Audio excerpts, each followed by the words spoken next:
Last summer, my family and I visited Russia. Even though none of us could read Russian, we did not have any trouble in figuring our way out, all thanks to Google's real-time translation of Russian boards into English.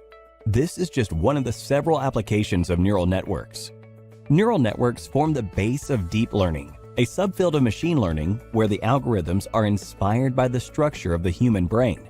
Neural networks take in data, train themselves to recognize the patterns in this data, and then predict the outputs for a new set of similar data.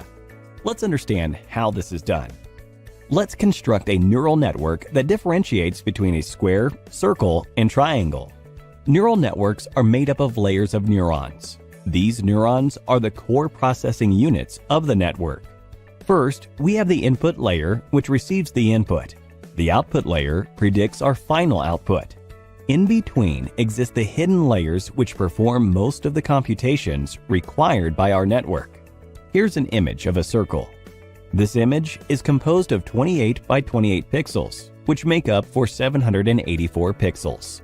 Each pixel is fed as input to each neuron of the first layer.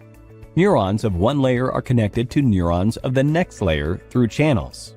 Each of these channels is assigned a numerical value known as weight. The inputs are multiplied to the corresponding weights, and their sum is sent as input to the neurons in the hidden layer. Each of these neurons is associated with a numerical value called the bias, which is then added to the input sum. This value is then passed through a threshold function called the activation function. The result of the activation function determines if the particular neuron will get activated or not. An activated neuron transmits data to the neurons of the next layer over the channels. In this manner, the data is propagated through the network. This is called forward propagation. In the output layer, the neuron with the highest value fires and determines the output. The values are basically a probability. For example, here, our neuron associated with square has the highest probability. Hence, that's the output predicted by the neural network. Of course, just by a look at it, we know our neural network has made a wrong prediction. But how does the network figure this out? Note that our network is yet to be trained. During this training process, along with the input, our network also has the output fed to it. The predicted output is compared against the actual output to realize the error in prediction. The magnitude of the error indicates how wrong we are, and the sign suggests if our predicted values are higher or lower than expected. The arrows here give an indication of the direction and magnitude of change to reduce the error. This information is then transferred backward through our network. This is known as backpropagation.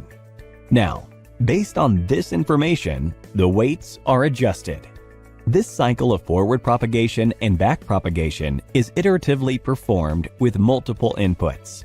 This process continues until our weights are assigned such that the network can predict the shapes correctly in most of the cases.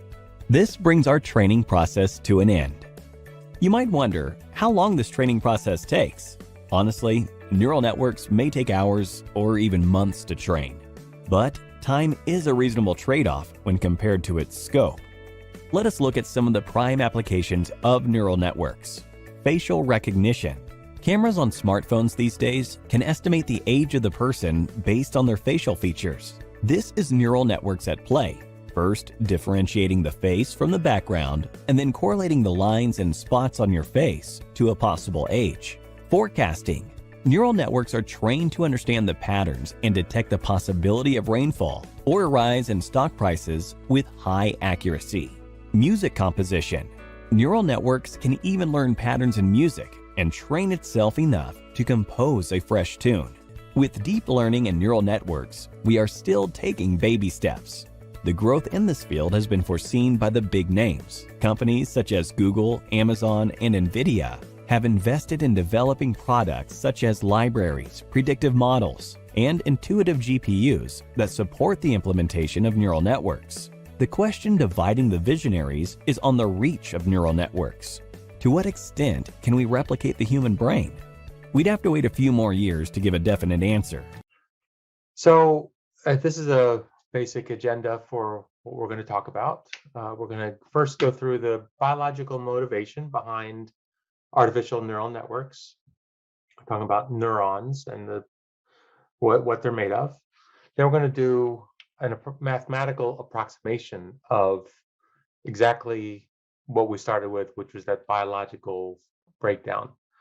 And then we're going to show this simple perceptron, which was the first time the neuron was modeled, many decades ago, at least half a century ago, and then we're going to build it up from there. We're going to start with a simple neuron, the perceptron, and then we're going to show how that is actually logistic regression when we start to put multiple points together. It could be just one neuron, but multiple inputs.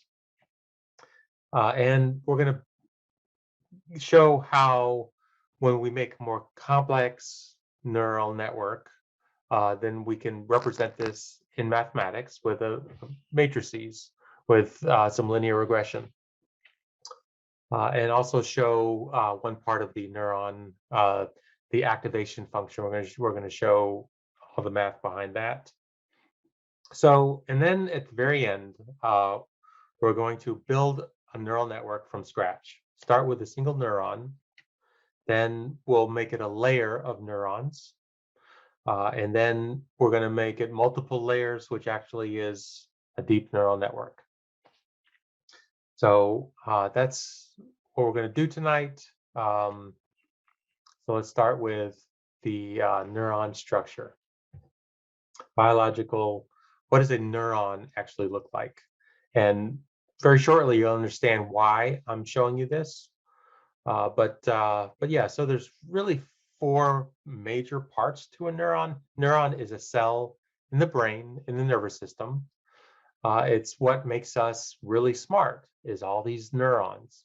So let's look at the smallest fundamental piece of a neural network of the brain is a neuron. Neuron consists of the cell body, which you can see here. And it basically sends a pulse out. If it gets enough input, it sends a pulse out. So we're going to do that in math shortly.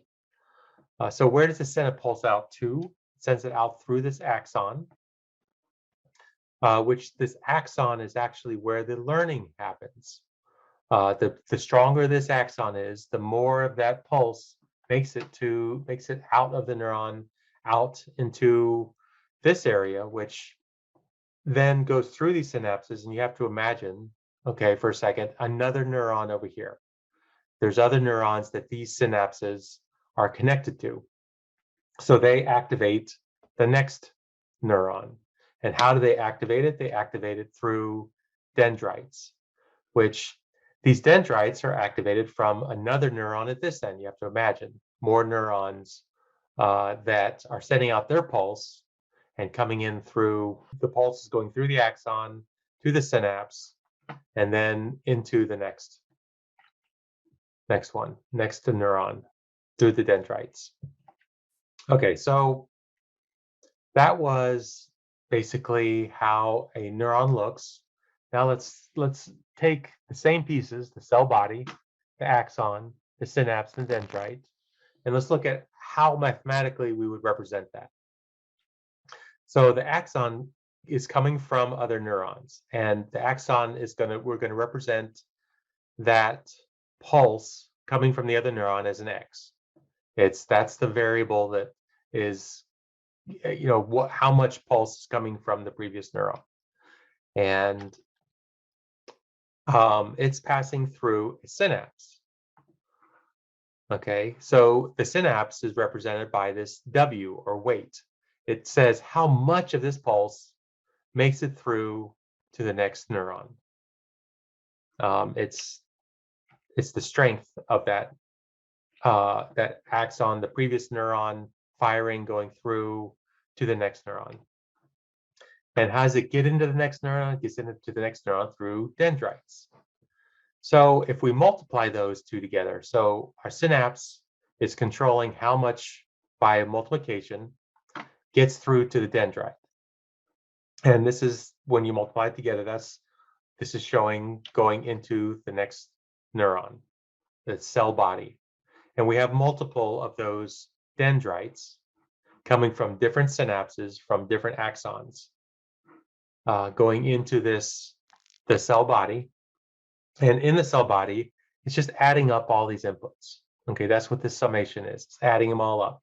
This bias, don't worry about it for now. That's a mathematical construct to make sure that if all of your inputs are off, okay, you still have something coming in. This B makes it so that you don't have zero coming in. And then once you add up all of these and the bias, the B, then it goes through this function, and this is going to be the activation function, which we're going to show all of those. So we're passing this summation through, we're taking the function f of that, and then that's going to be your next output, which will become your x to the next neuron. That's the axon. So here we go. So the output, if we write what this value ends up being, it's a f of whatever's in here, which remember, this is the sum of all of those inputs. F of all of that, that's what goes into the output, which goes to the next neuron, goes to the next axon, I should say. That's an axon. All right, so really what I did, I just showed you a perceptron. Now we're going to show you that math that I just showed you in a little bit different flavor, which is more the flavor of how how neurons were developed, decades ago. We have all those inputs, all the X's, and a bias. Okay, we have all the W's. We just showed all the W's. Those are weights. Those are strengths or the synapse. Then we have the summation and the activation in the cell body, and the output being an axon. So it's really the same thing we just did, drawn a little bit differently. Here we have all the inputs. And I'm showing this over and over again so that you get into your head, what this neuron looks like mathematically. And you should be able to recognize how this looks just like that, the biological part of it. So you have the inputs and the bias, and we have all these weights, okay, multiplied by the X's, sum them all together, and then pass through an activation function. And we'll talk more about the activation function shortly. Okay, so that was converting that biological piece to the mathematical one neuron. Now let's write more math about this a little bit more and show how, another picture of what our neuron could look like. This is just one neuron, just like we had before. Here it's G instead of F. Okay, we have all of these thetas, which are multiplied by the X's, all your inputs. And if we just write it this way, instead of the thetas, we write W's times all the X's. And then take this summation and just pass it through a function, a G. That's our activation function. If you've done any modeling at all, statistical modeling, basic, data science, machine learning, you'll recognize that this is logistic regression. So our, one neuron is exactly the same as our logistic regression equation, passing through. We have all these inputs and we have one output. The output is, again, the activation function. Here is an activation function. Okay, it's a sample one. Happens to be the most popular one, but it's only one, where we apply that activation function to the summation of all of our weighted inputs. Okay, you'll hear that a lot, weighted inputs in neural network talk. Okay, and something else about logistic regression, if you remember, your feature importance is something in linear and logistic regression is all these weights. It says how important is each one of these inputs, how much of them, when you multiply, are getting passed through. And then our logistic regression is actual activation function. Okay, so I just showed you one neuron. Let's make this more complicated. Instead of one neuron, let's have three, A1, A2, and A3. These are not neurons. Okay, if we go back with this picture, these four things are not inputs. Remember, they're just values coming in. They're values coming out of the previous layer, if we have a previous layer. But that's your input to these. And we've got three neurons instead of one. So instead of having just one neuron and then four inputs and then four weights, we now have 4 times 3 or 12 weights.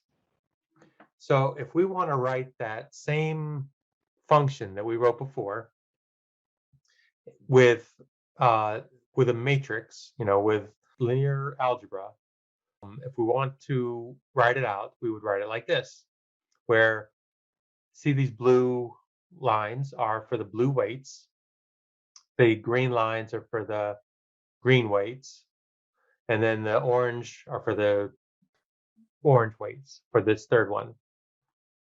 So we take those, write it like this with a matrix, write this inputs as a matrix, and then we add that bias term, one bias for each neuron. We would get something like this, when we multiply it out. Anybody that's done any linear algebra, you know, when you multiply matrices together, it ends up looking like this.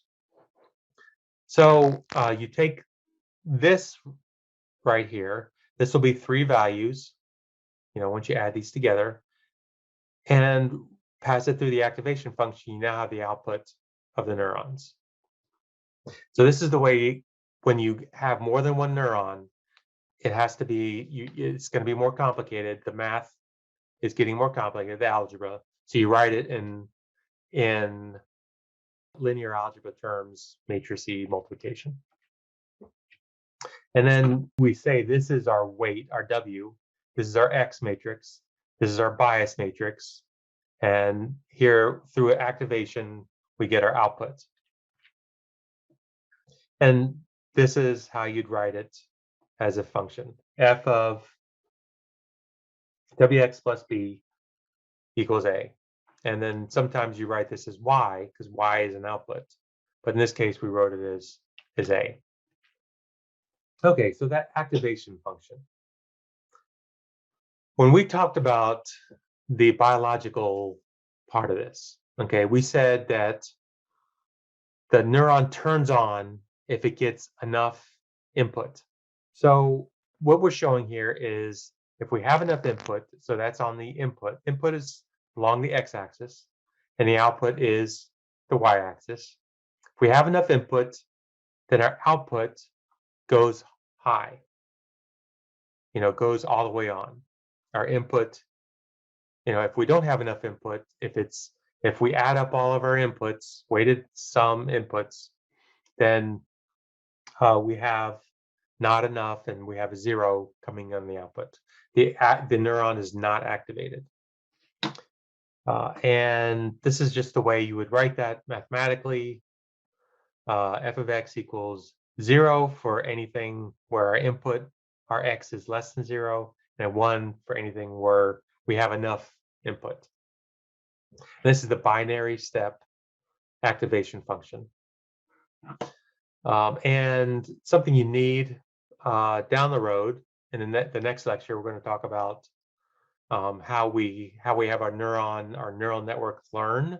We need to take the derivative of this activation function. So this is how the derivative would look like. Derivative is a slope for x not equal 0. We have a slope of 0 for x. When it's at 0, it's a vertical line, which means an infinite slope. So that's why we have a question mark. Don't worry about the derivative tonight.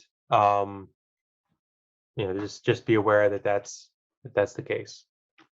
All right, so another activation function is this logistic / sigmoid, which is, I showed you that here before, 1 over 1 plus e to the minus x. And that's what it ends up looking like. Your input being negative gives you a small input. And the bigger your input is, the higher, or the closer to 1 it gets. It converges onto 1. And here, right in the middle, right where x equals 0, we have a 0.5, right at half. When we take the derivative, we get this. We have no question mark. We have no vertical line here, so we can take the derivative of this curve. That's why this one's preferable to the step, actually, because of that, because we can take the derivative. Another very popular activation function, where you remember the activation function is what we're passing our weighted inputs, weighted sum through. Another one is this RLU, rectified linear unit, which means that if we have a negative x, okay, negative input, then we get 0. Our neuron is not activated. If we have a positive output, then we just get whatever that is on the output. Y equals x. F of x equals x for x greater than or equal to 0, or 0 if it's less than 0. And for this, the derivative is 0 for when it's less than 0, and it's actually 1 if it's greater than or equal to 0. Greater than 0. At 0, it's undefined. And that's the problem with this one, is it doesn't have a smooth derivative. Okay, so these different activation functions are just part of how the neuron works. It's what output, it's what turns on or off the neuron. All right, so now we're going to build up our neural network. This is we went through the basis of, okay, where did the neural network come from, to what is the mathematical part of it. Now we're going to start stitching them all together, all those pieces we just built. We're going to start with the basic neuron that we started with, one neuron, okay? And this is called a 4x1 neural network, which means 4 inputs, 1 output. So one neuron with 4 inputs. And we call this a layer, okay, the inputs, even though it's not neurons, it's just a layer of inputs. And then we have our output layer. So this is one layer and one neuron. Everything that we've been showing up to now, it looks like this. So let's make it a little more complicated. Now we're going to add some neurons in the middle, okay? Originally, we had an output and 3 inputs. Now we're going to stick these ones in the middle, okay? And then have our inputs feed that middle layer, okay? And our middle layer is going to feed our output. So now we have like this buffer in between. And this is called a 4x3x1 neural network. So that means 4 inputs, 3 in the hidden layer. This middle layer is called the hidden layer because the output can't see it. People can't see it because it's buffered, by the input or the output. So it's hidden. So how many neurons do we have? We still have 4 inputs, but now we have 3 more neurons plus the 1 output neuron. So this is 4 neurons. Basic 4 neuron, 2-layer neural network. And once you go to this level, Okay, you've gone from a basic one-layer neural network to deep learning. Okay, that's all deep learning means is more than one layer. And what this means is you can represent a much more complex model with this, because what we're doing is we're taking an input and coming up with an output. So we're modeling a system, and we can model a more complex system with this. Do we need, how many arrows do we have? 1, 2, 3, 4, 5, 6, 7, 8, 9, 10, 11, 12. So 12, just like before, but we have more. Okay, these are not the output. This is the output.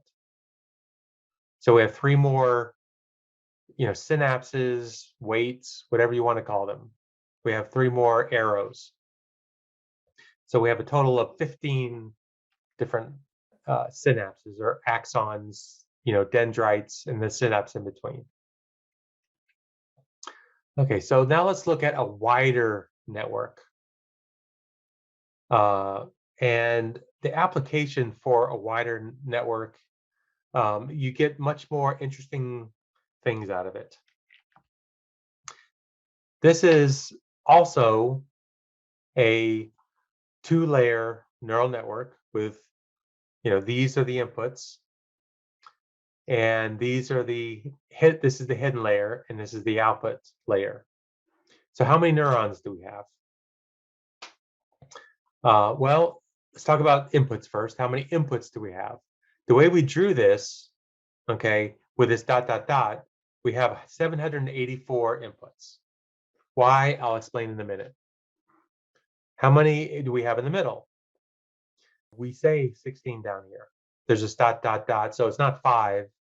It's 5 plus whatever's here, and what we're saying is 16. That's an arbitrary number. The how well this works depends on how many hidden layers. On the output, how many neurons do we have? We have 10. Okay, because we have this dot, dot, dot, 10 outputs. So what this is 784 inputs, 16 hidden layers, 10 outputs. Now, what are we going to do with this network? Okay, what if we take a 28 by 28 grid, okay, and draw numbers on it, handwritten numbers. It's a grid, it's like pixels. Everybody understands how to take a picture, that's a representative of, it's represented by pixels. We can basically tell what those handwritten numbers are. And, this will be another lecture, is actually developing this with Python, developing this network and showing how you can do handwritten numbers.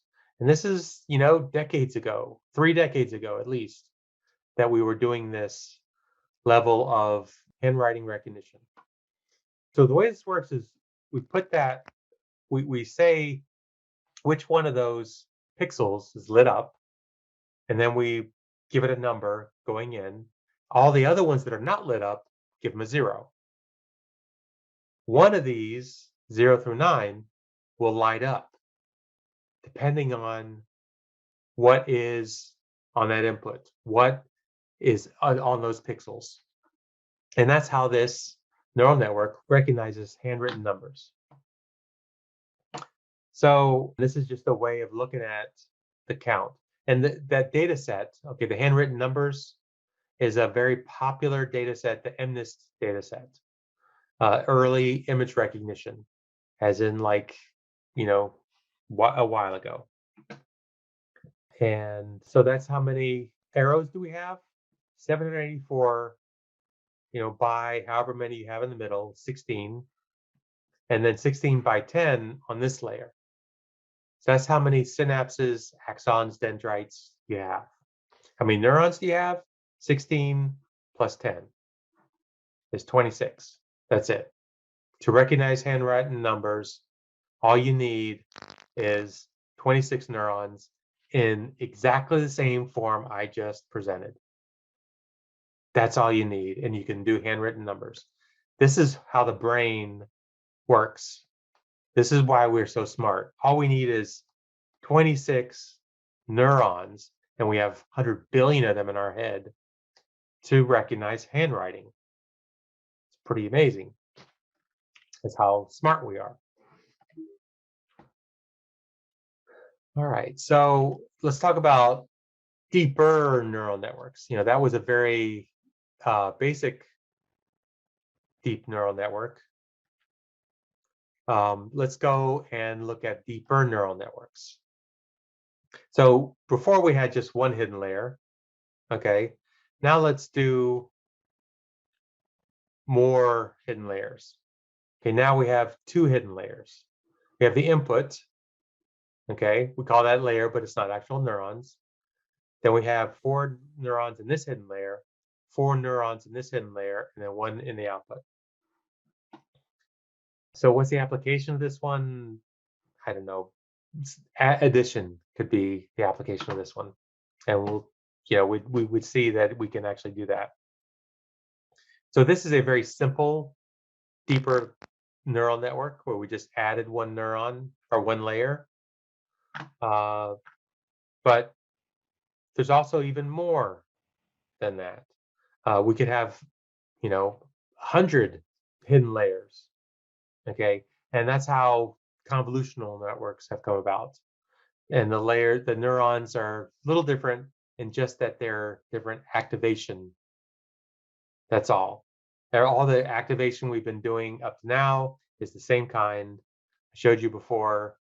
Same thing is what's in logistic regression, but you do different kinds, like the Relu. And then you can do what's convolutional neural networks do, which is better image recognition. Not just like handwritten numbers, but like faces. Okay, much more complex pictures, more pixels. There's also recurrent neural networks, okay, which is where instead of just feeding forward all the way through, you have feeding backwards or feeding across. So that's all that is. Autoencoders are where you have the same thing on the input as you do on the output. And you can do some special stuff with that. Okay, so so I just talked about these advanced neural networks, like convolutional neural networks. I'll show that structure in just a second. Recurrent neural networks, I'll show that one as well. And a very special type of recurrent neural networks is the LSTM, long short-term memory, which you can do neural networks with a combination of these.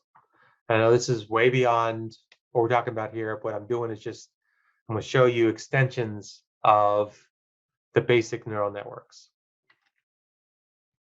So the CNN looks like this, where you have this very complex picture at the beginning, feeding through all of these layers, all the way to the output. And very basic, just neurons throughout all of these. And you have different types of neurons, neural layers, convolution versus Relu versus pooling. You just one after the other of all of these layers, and we end up with being able to tell whether that's a car, truck, van, or bicycle. Okay, but it's all the very basic structure, the structure I just showed you. Just add more and more and more and more of them. That's all it is. So RNN, recurrent neural network. Here's some I'll stop this in the middle here. Or I guess, oh, that's this one. I can stop this one here. So recurrent neural network, I'll just run this one. Takes the output and then puts it back to the input or puts it to the next one. And what you do with recurrent neural networks is you have a time aspect or an order aspect stored in it. Like this is great with natural language processing, because language has an order to it. You have words made up of symbols, these letters, and also then sentences made up of words in an order. So like you put each word on the input, and then you get the meaning on the output.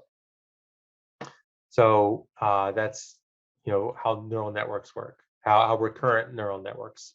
More advanced, these are going to be more lectures that we'll be showing in the future. And then the combination between the two, like if you have your CNN structures at the beginning, and then the long short-term memory structures in the middle, and then on the output you have just like the basic structure that we started with, and the input being a picture or words, and the output being meaning. Feelings is another kind of meaning. All right. Do you know how deep learning recognizes the objects in an image? And really, this particular neural network is how image recognition works. It's very central, one of the biggest building blocks for image recognition. It does it using convolution neural network. And over here we have the basic picture of a hummingbird. Pixels of an image fed as input. You have your input layer coming in. So it takes that graphic and puts it into the input layer. You have all your hidden layers. And then you have your output layer, and your output layer, one of those is going to light up and say, oh, it's a bird. We're going to go into depth. We're going to actually go back and forth on this a number of times today. So if you're not catching all the image, don't worry, we're going to get into the details. So we have our input layer accepts the pixels of the image as input in the form of arrays. And you can see up here where they've actually labeled each block of the bird in different arrays. So we'll dive into deep as to how that looks like and how those matrices are set up. Your hidden layer carry out feature extraction by performing certain calculations and manipulations. So this is the part that kind of reorganizes that picture multiple ways until we get some data that's easy to read for the neural network.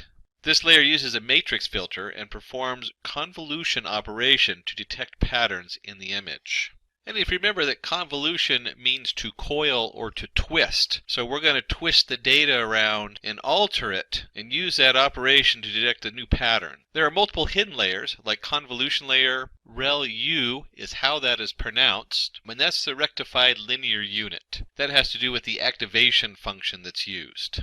Pooling layer also uses multiple filters to detect edges, corners, eyes, feathers, beak, etc. And just like the term says, pooling is pooling information together.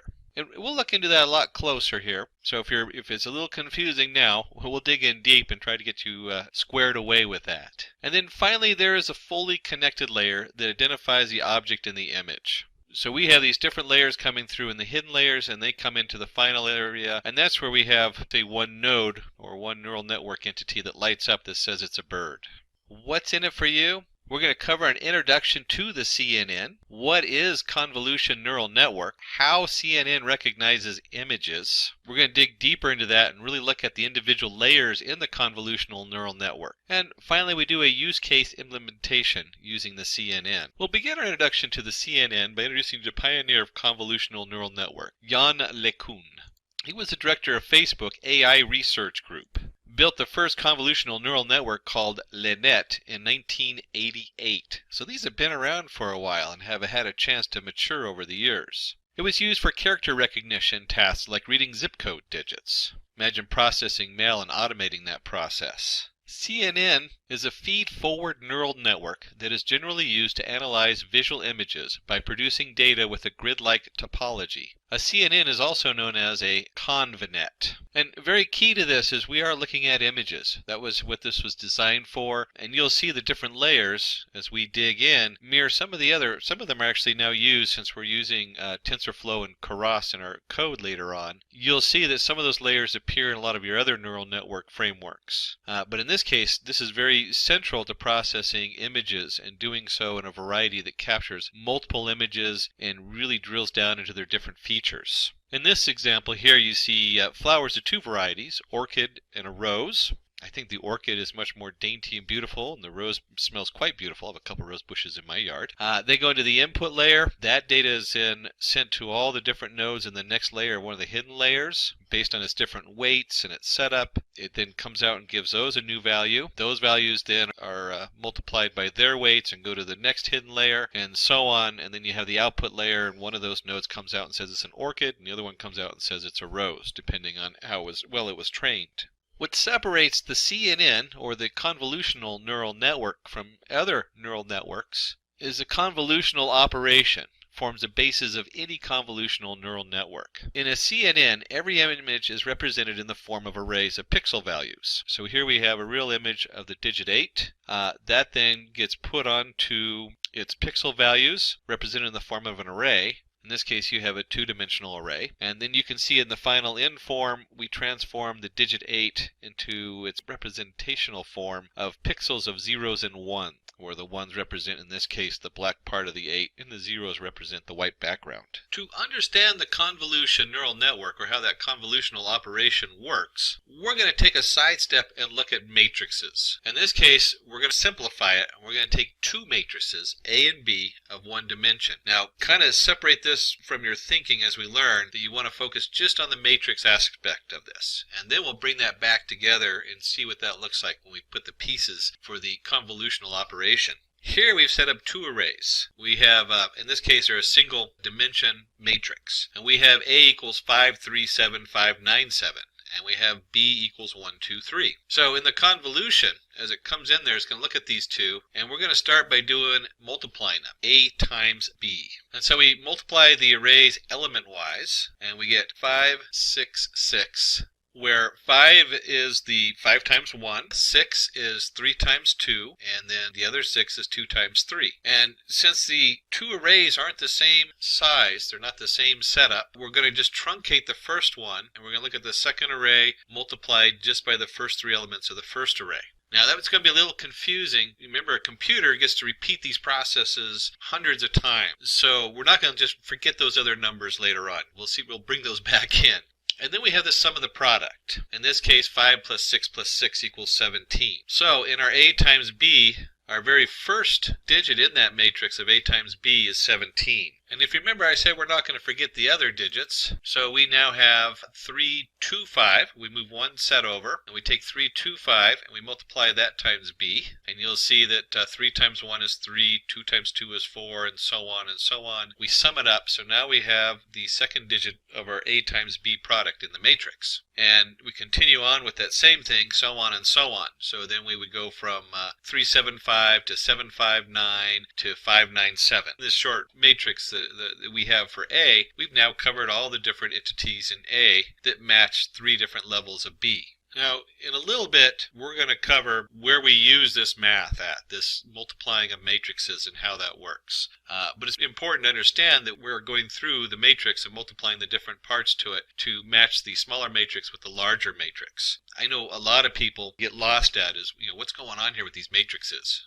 Ooh, scary math. Not really that scary when you break it down. We're looking at a section of A and we're comparing it to B. So when you break that down in your mind like that, you realize, okay, so I'm just taking these two matrices and comparing them, and I'm bringing the value down into one matrix, A times B. We're reducing that information in a way that will help the computer see different aspects. Let's go ahead and flip over again back to our images.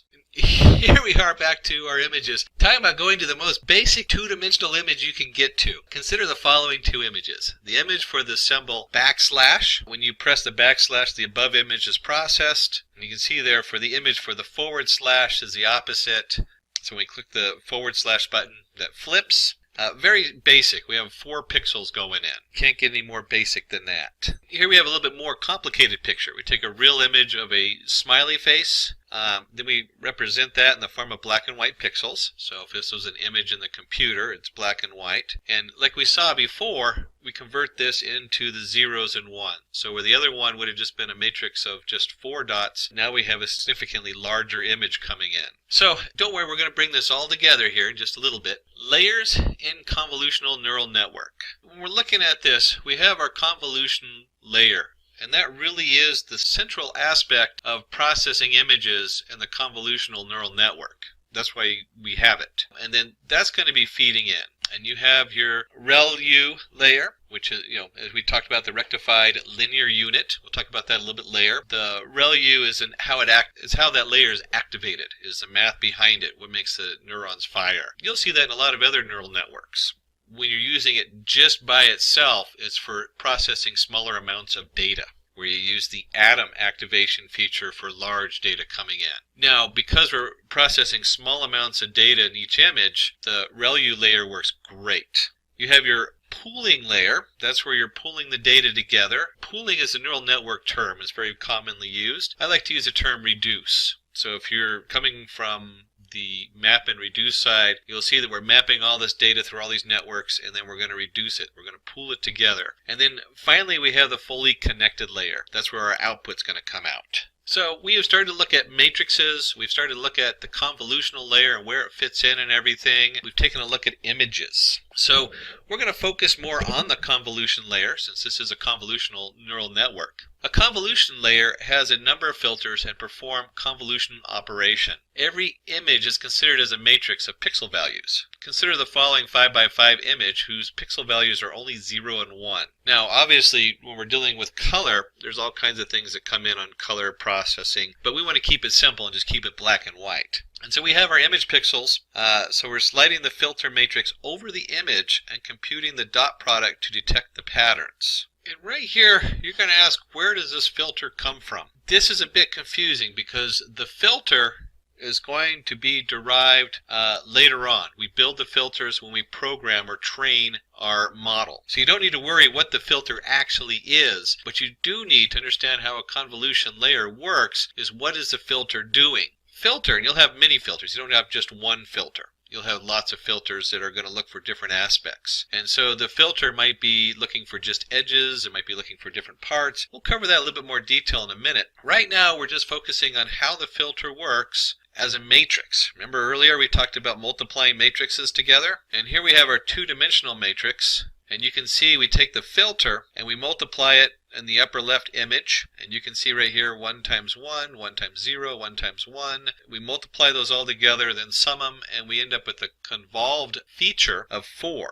We're going to take that and sliding the filter matrix over the image and computing the dot product to detect patterns. So we're just going to slide this over. We're going to predict the first one and slide it over 1 notch, predict the second one, and so on all the way through until we have a new matrix. And this matrix, which is the same size as the filter, has reduced the image, and whatever that's filtering out, it's going to be looking at just those features reduced down to a smaller matrix. So once the feature maps are extracted, the next step is to move them to the Relu layer. So the Relu layer, the next step, first is going to perform an element-wise operation. So each of those maps coming in, if there's negative pixels, so it sets all the negative pixels to 0. And you can see this nice graph where it just zeroes out the negatives, and then you have a value that goes from 0 up to whatever value is coming out of the matrix.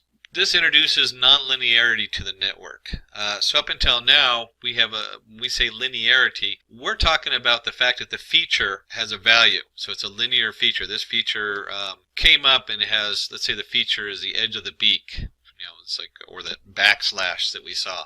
It'll look at that and say, okay, this feature has a value from -10 to 10 in this case. If it was 1, it'd say, yeah, this might be a beak. It might not. It might be an edge right there. A -5 means, no, we're not even going to look at it. It's a 0. And so we end up with an output, and the output takes all these filtered features. Remember, we're not just running one filter on this, we're running a number of filters on this image. And so we end up with a rectified feature map that is looking at just the features coming through and how they weigh in from our filters. So here we have an input of it looks like a toucan bird. Very exotic looking. Real image is scanned in multiple convolution and the Relu layers for locating features. And you can see up here is turn it into a black and white image. And in this case, we're looking in the upper right-hand corner for a feature, and that box scans over. A lot of times it doesn't scan 1 pixel at a time. A lot of times it will skip by 2 or 3 or 4 pixels to speed up the process. That's one of the ways you can compensate if you don't have enough resources on your computation for large images. And it's not just one filter that slowly goes across the image. You have multiple filters that have been programmed in there. So you're looking at a lot of different filters going over the different aspects of the image and just sliding across there and forming a new matrix. One more aspect to note about the Relu layer is we're not just having one Relu coming in. So not only do we have multiple features going through, but we're generating multiple Relu layers for locating the features. That's very important to note. So we have quite a bundle. We have multiple filters, multiple Relu, which brings us to the next step, forward propagation. Now we're going to look at the pooling layer. The rectified feature map now goes through a pooling layer. Pooling is a downsampling operation that reduces the dimensionality of the feature map. That's all we're trying to do. We're trying to take a huge amount of information and reduce it down to a single answer. This is a specific kind of bird. This is an iris. This is a rose. So you have a rectified feature map. And you see here we have our rectified feature map coming in. We set the max pooling with a 2x2 filters and a stride of 2. And if you remember correctly, I talked about not going 1 pixel at a time. Well, that's where the stride comes in. We end up with a 2x2 pooled feature map, but instead of moving 1 over each time and looking at every possible combination, we skip a few there. We go by 2. We skip every other pixel. We just do every other one. And this reduces our rectified feature map, which as you can see over here, 16 by 16 to a 4 by 4. So we're continually trying to filter and reduce our data so that we can get to something we can manage. And over here you see that we have the max 3, 4, 1, and 2. And in the max pooling, we're looking for the max value. A little bit different than what we were looking at before. So coming from the rectified feature, we're now finding the max value and then we're pooling those features together. So instead of thinking of this as image of the map, think of this as how valuable is a feature in that area? How much of a feature value do we have? And we just want to find the best or the maximum feature for that area. They might have that one piece of the filter of the beak said, oh, I see a 1 in this beak in this image. And then it skips over and says, I see a 3 in this image. And it says, oh, this one is rated as a 4. We don't want to sum it together because then, you might have like 5 ones and it'll say 5, but you might have 4 zeros and 1 10, and that 10 says, well, this is definitely a beak, where the ones will say probably not a beak. A little strange analogy since we're looking at a bird, but you can see how that pooled feature map comes down, and we're just looking for the max value in each one of those matrices. Pooling layer uses different filters to identify different parts of the image, like edges, corners, body, feathers, eyes, beak, etc. I know I focus mainly on the beak, but obviously each feature could be a different part of the bird coming in. So let's take a look at what that looks like. Structure of a convolution neural network so far. This is where we're at right now. We have our input image coming in, and then we use our filters, and there's multiple filters on there that are being developed to kind of twist and change that data. And so we multiply the matrices. We take that little filter, maybe it's a 2x2, we multiply it by each piece of the image. And if we step 2, then it's every other piece of the image. That generates multiple convolution layers. So we have a number of convolution layers we have set up in there that is looking at that data. We then take those convolution layers, we run them through the Relu setup, and then once we've done through the Relu setup, and we have multiple Relus going on, multiple layers that are Relu, then we're going to take those multiple layers and we're going to be pooling them. So now we have the pooling layers, or multiple poolings going on. Up until this point, we're dealing with, sometimes it's multiple dimensions. You can have 3 dimensions. Some strange data setups that aren't doing images but looking at other things, they can have 4, 5, 6, 7 dimensions. So right now we're looking at 2D image dimensions coming into the pooling layer. So the next step is we want to reduce those dimensions, or flatten them. So flattening. Flattening is a process of converting all of the resultant 2-dimensional arrays from pooled feature map into a single long continuous linear vector. So over here you see where we have a pooled feature map. Maybe that's the bird wing, and it has values 6, 8, 4, 7. And we want to just flatten this out and turn it into 6, 8, 4, 7, or a single linear vector. And we find out that not only do we do each of the pooled feature maps, we do all of them into one long linear vector. So now we've gone through our convolutional neural network part. and we have the input layer into the next setup. All we've done is taken all those different pooling layers and we've flattened them out and combined them into a single linear vector going in.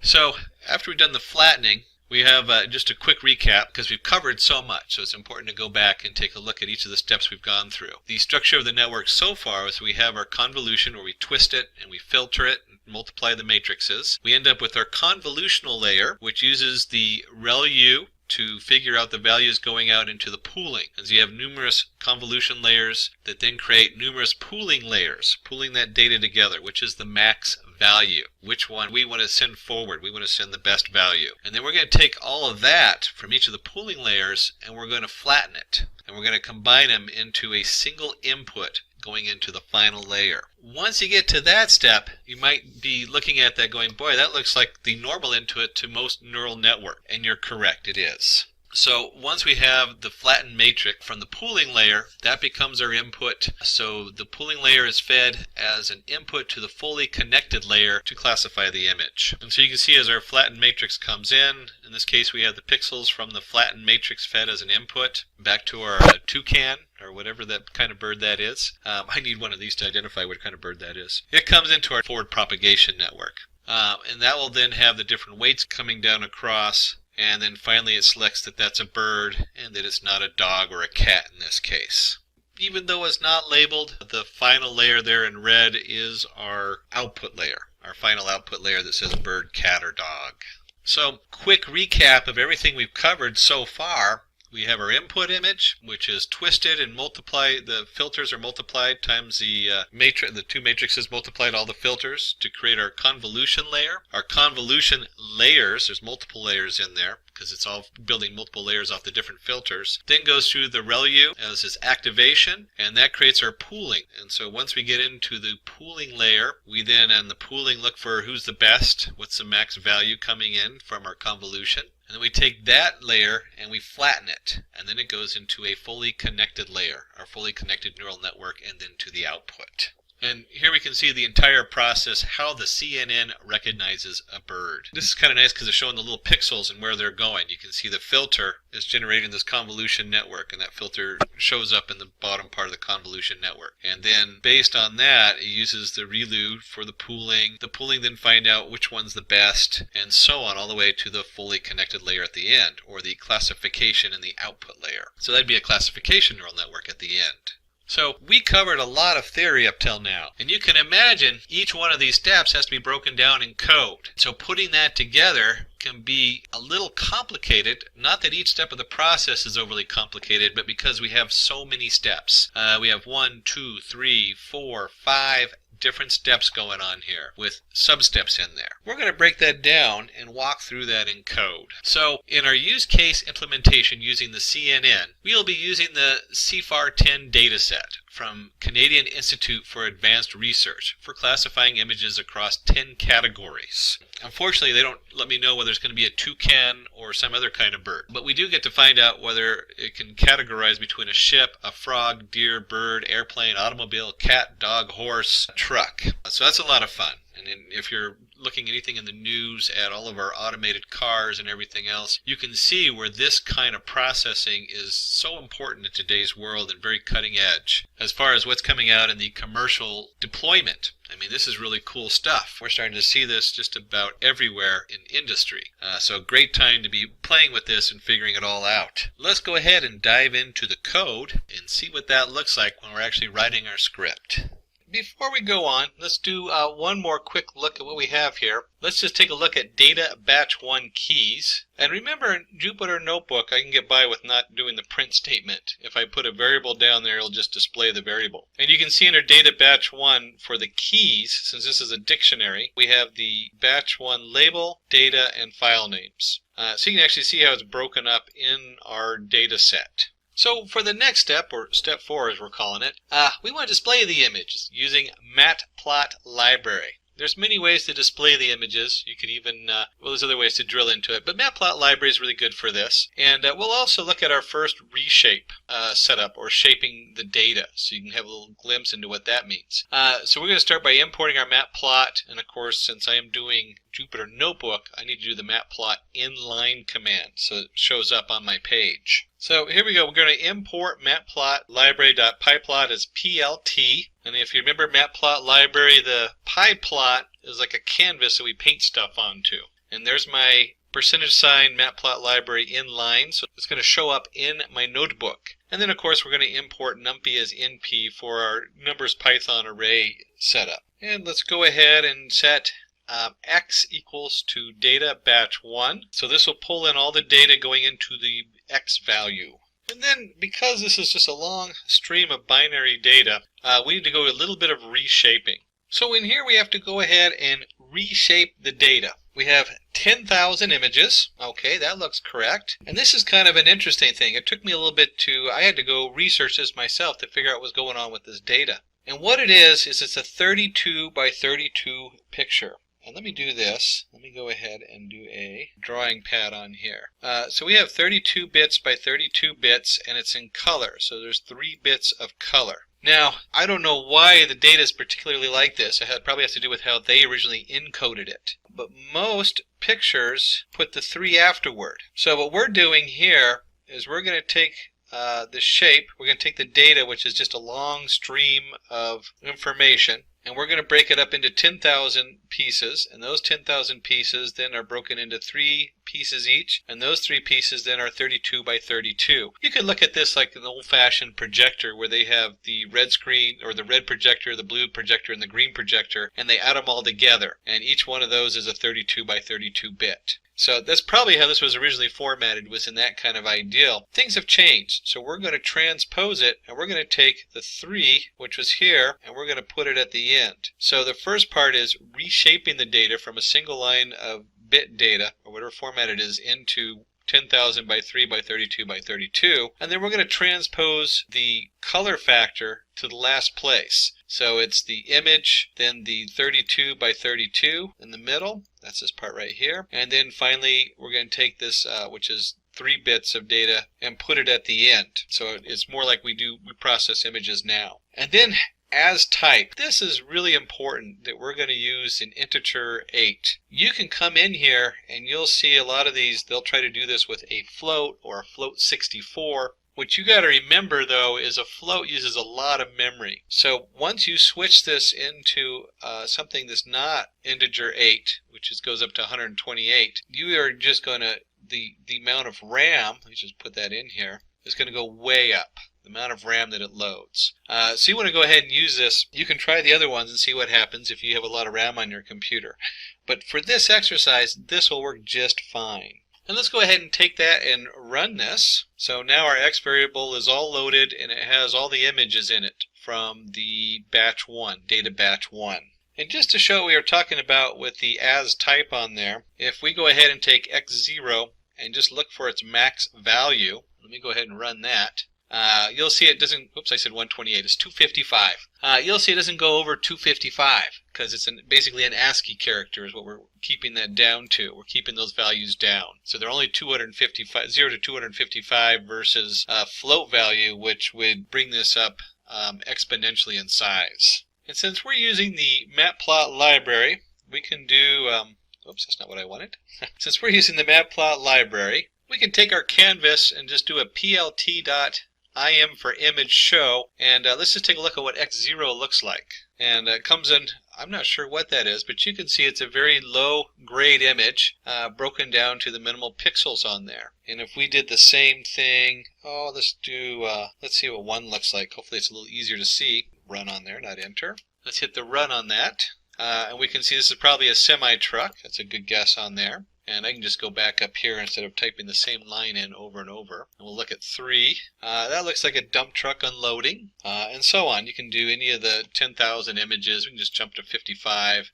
Looks like some kind of animal looking at us there, probably a dog. And just for fun, let's do just one more run on there, and we can see a nice car for our image number 4. So you can see we paste through all the different images. It's very easy to look at them, and they've been reshaped to fit our view and what the matplot library uses for its format. So the next step is we're going to start creating some helper functions. We'll start by a one-hot encoder to help us when we're processing the data. Remember that your labels, they can't just be words. They have to switch it, and we use the one-hot encoder to do that. And then we'll also create a class CFAR helper, so it's going to have an init and a setup for the images. And then finally we'll go ahead and run that code so you can see what that looks like. And then we get into the fun part where we're actually going to start creating our model, our actual neural network model. So let's start by creating our one hot encoder. We're going to create our own here, and it's going to return an out, and we'll have our vector coming in and our values equal 10. What this means is that we have the 10 values, the 10 possible labels. And remember, we don't look at the labels as a number, because a car isn't one more than a horse. That'd be just kind of bizarre to have horse equals 0, car equals 1, plane equals 2, cat equals 3. So a cat plus a car equals what? So instead, we create a NumPy array of zeros. And there's going to be 10 values, so we have 10 different values in there. So you have 0 or 1. 1 means it's a cat, 0 means it's not a cat.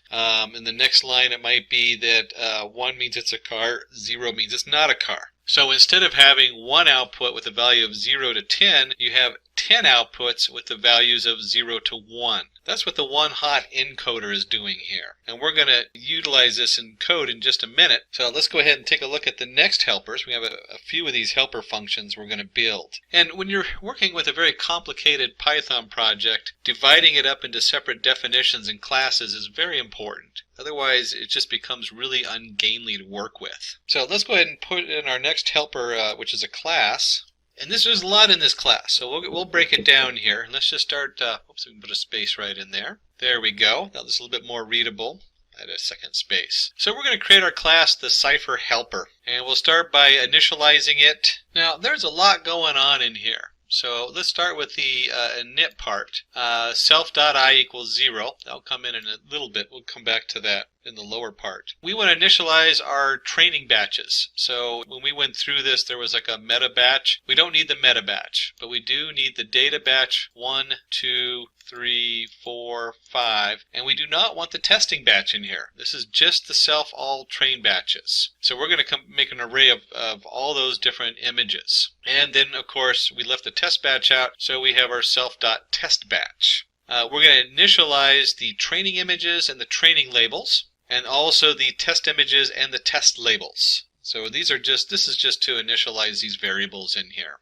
Then we create another definition down here, and this is going to set up the images. And let's just take a look and see what's going on in there. Now we could have all just put this as part of the init part, since this is all just helper stuff, but breaking it up again makes it easier to read. It also makes it easier when we start executing the different pieces to see what's going on. So that way we have a nice print statement to say, hey, we're now running this and this is what's going on in here. We're going to set up these self-training images at this point, and that's going to go to a NumPy array VStack. And in there we're going to load up, in this case, the data for D and self all train batches. Again, that points right up to here. So we're going to go through each one of these files, or each one of these data sets, because they're not a file anymore. We've brought them in. Data batch 1 points to the actual data. And so our self-training images is going to stack them all into a NumPy array.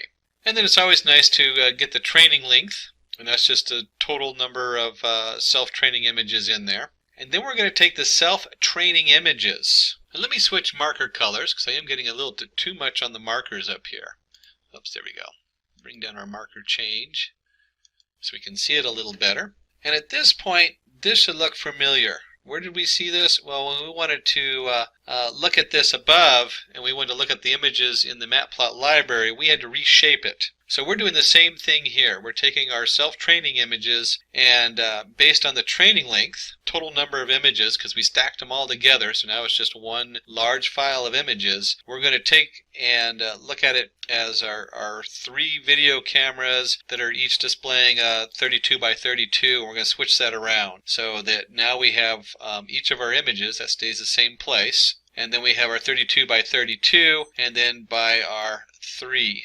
Our 3 different values for the color. And of course we want to go ahead and they run this where we say divide by 255. That was from earlier. It just brings all the data into 0 to 1. That's what this is doing. So we're turning this into a 0 to 1 array, which is all the pictures 32 by 32 by 3. And then we're going to take the self-training labels, and we're going to pump those through our one-hot encoder we just made, and we're going to stack them together. And again, we're converting this into an array that goes from, instead of having horse equals 1, dog equals 2, and then horse plus dog would equal 3, which would be cat. Now, it's going to be an array of 10 where each one is 0 to 1. Then we want to go ahead and set up our test images and labels. And when we're doing this, you're going to see it's the same thing we just did with the rest of them. We just changed colors right here. This is no different than what we were doing up here with our training set. We're going to stack the different images. We're going to get the length of them so we know how many images are in there. You certainly could add them by hand, but it's nice to let the computer do it, especially if it ever changes on the other end and you're using other data. And again, we reshape them and transpose them, and we also do the one-hot encoder. Same thing we just did on our training images. So now our test images are in the same format. So now we have a definition which sets up all our images in there. And then the next step is to go ahead and batch them, or next batch. And let's do another breakout here for batches, because this is really important to understand. It tends to throw me for a little loop when I'm working with TensorFlow or Keras or a lot of these. We have our data coming in. If you remember, we had like 10,000 photos. Let me just put 10,000 down here. We don't want to run all 10,000 at once, so we want to break this up into batch sizes. And you also remember that we had the number of photos, in this case length of test or whatever number is in there. We also have 32 by 32 by 3. So when we're looking at the batch size, we want to change this from 10,000 to a batch of, in this case, I think we're going to do batches of 100. So we want to look at just 100, the first 100 of the photos. And if you remember, we set self I equal to 0. So what we're looking at here is we're going to create X. We're going to get the next batch from the very initialized. We've already initialized it for 0. So we're going to look at X from 0 to batch size, which we've set to 100. So just the first 100 images. And then we're going to reshape that into, and this is important to let the data know, that we're looking at 100 by 32 by 32 by 3. Now, we've already formatted it to the 32 by 32 by 3. This just sets everything up correctly so that X has the data in there in the correct order and the correct shape. And then the Y, just like the X, is our labels. So our training labels, again, they go from 0 to batch size. In this case, they do self I plus batch size because the self I is going to keep changing. And then finally, we increment the self I because we have 0. So the next time we call it, we're going to get the next batch size. And so basically, we have X and Y. X being the photograph data coming in, and Y being the label. And that, of course, is labeled through one hot encoder. So if you remember correctly, if it was, say, horse is equal to 0, it would be 1 for the 0 position, since this is the horse, and then everything else would be 0 in here. Let me just put lines through there. There we go. There's our array. Hard to see that array. So let's go ahead and take that, and we're going to finish loading it, since this is our class. And now we're armed with all this, our setup over here. Let's go ahead and load that up. And so we're going to create a variable ch with the cfar helper in it. And then we're going to do ch.setupImages. Now we could have just put all of the setup images under the init, but by breaking this up into 2 parts, it makes it much more readable. And also, if you're doing other work, there's reasons to do that as far as the setup. Let's go ahead and run that. And you can see where it says setting up training images and labels, setting up test images. And that's one of the reasons we broke it up, is so that if you're testing this out, you can actually have print statements in there telling you what's going on, which is really nice. They did a good job with this setup. I like the way that it was broken up in the back. And then one quick note, you want to remember that batch, to set up the next batch, says we have to run batch equals ch next batch of 100, because we're going to use the 100 size. But we'll come back to that. We're going to use that. Just remember that that's part of our code we're going to be using in a minute from the definition we just made. So now we're ready to create our model. First thing we want to do is we want to import our TensorFlow as TF. I'll just go ahead and run that so it's loaded up. And you can see we got a warning here. That's because they're making some changes. It's always growing, and they're going to be depreciating one of the values from float64 to float type, or is treated as an NP float64. Nothing to really worry about, because this doesn't even affect what we're working on, because we've set all of our stuff to a 255 value, or 0 to 1. And do keep in mind that 0 to 1 value that we converted to 255 is still a float value, but it'll easily work with either the NumPy float 64 or the NumPy D-type float. It doesn't matter which one it goes through, so the depreciation would not affect our code as we have it.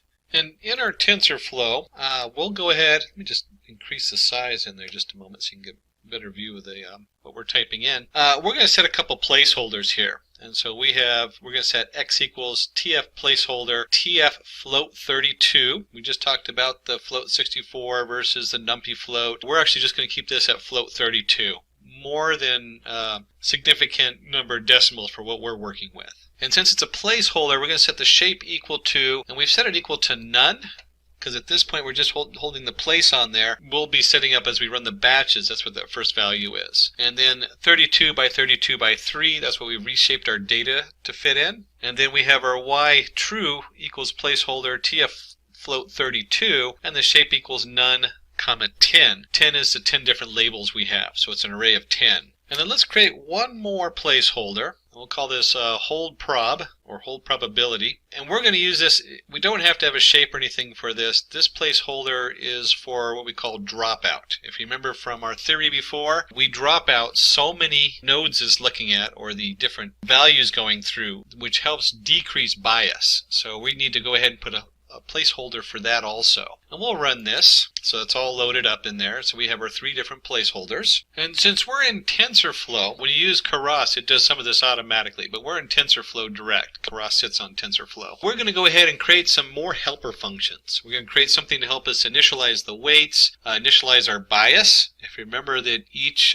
layer has to have a bias going in. We're going to go ahead and work on our convolutional 2D, our max pool, so we have our pooling layer, our convolutional layer, and then our normal full layer. So we're going to go ahead and put those all into definitions, and let's see what that looks like in code. And you can also grab some of these helper functions from the MNIST, the NIST setup. Let me just put that in there if you're under the TensorFlow. So a lot of these are already in there, but we're going to go ahead and do our own. And we're going to create our init weights. And one of the reasons we're doing this is so that you can actually start thinking about what's going on in the back end. So even though there's ways to do this with an automation, sometimes these have to be tweaked and you have to put in your own setup in here. Now we're not going to be doing that. We're just going to recreate them for our code. And let's take a look at this. We have our weights, and so what comes in is going to be the shape, and what comes out is going to be random numbers. So we're going to go ahead and just init some random numbers based on the shape with a standard deviation of 0.1. Kind of a fun way to do that. And then the TF variable, init random distribution. So we're just creating a random distribution on there. That's all that is for the weights. Now, you might change that. You might have a higher standard deviation. In some cases, you actually load preset weights. That's pretty rare. Usually you're testing that against another model or something like that, and you want to see how those weights configure with each other. Now remember, we have our bias, so we need to go ahead and initialize the bias with a constant. In this case, we're using 0.1. A lot of times the bias is just put in as 1, and then you have your weights to add on to that. But we're going to set this as 0.1. So we want to return a convolutional 2D, in this case a neural network. This is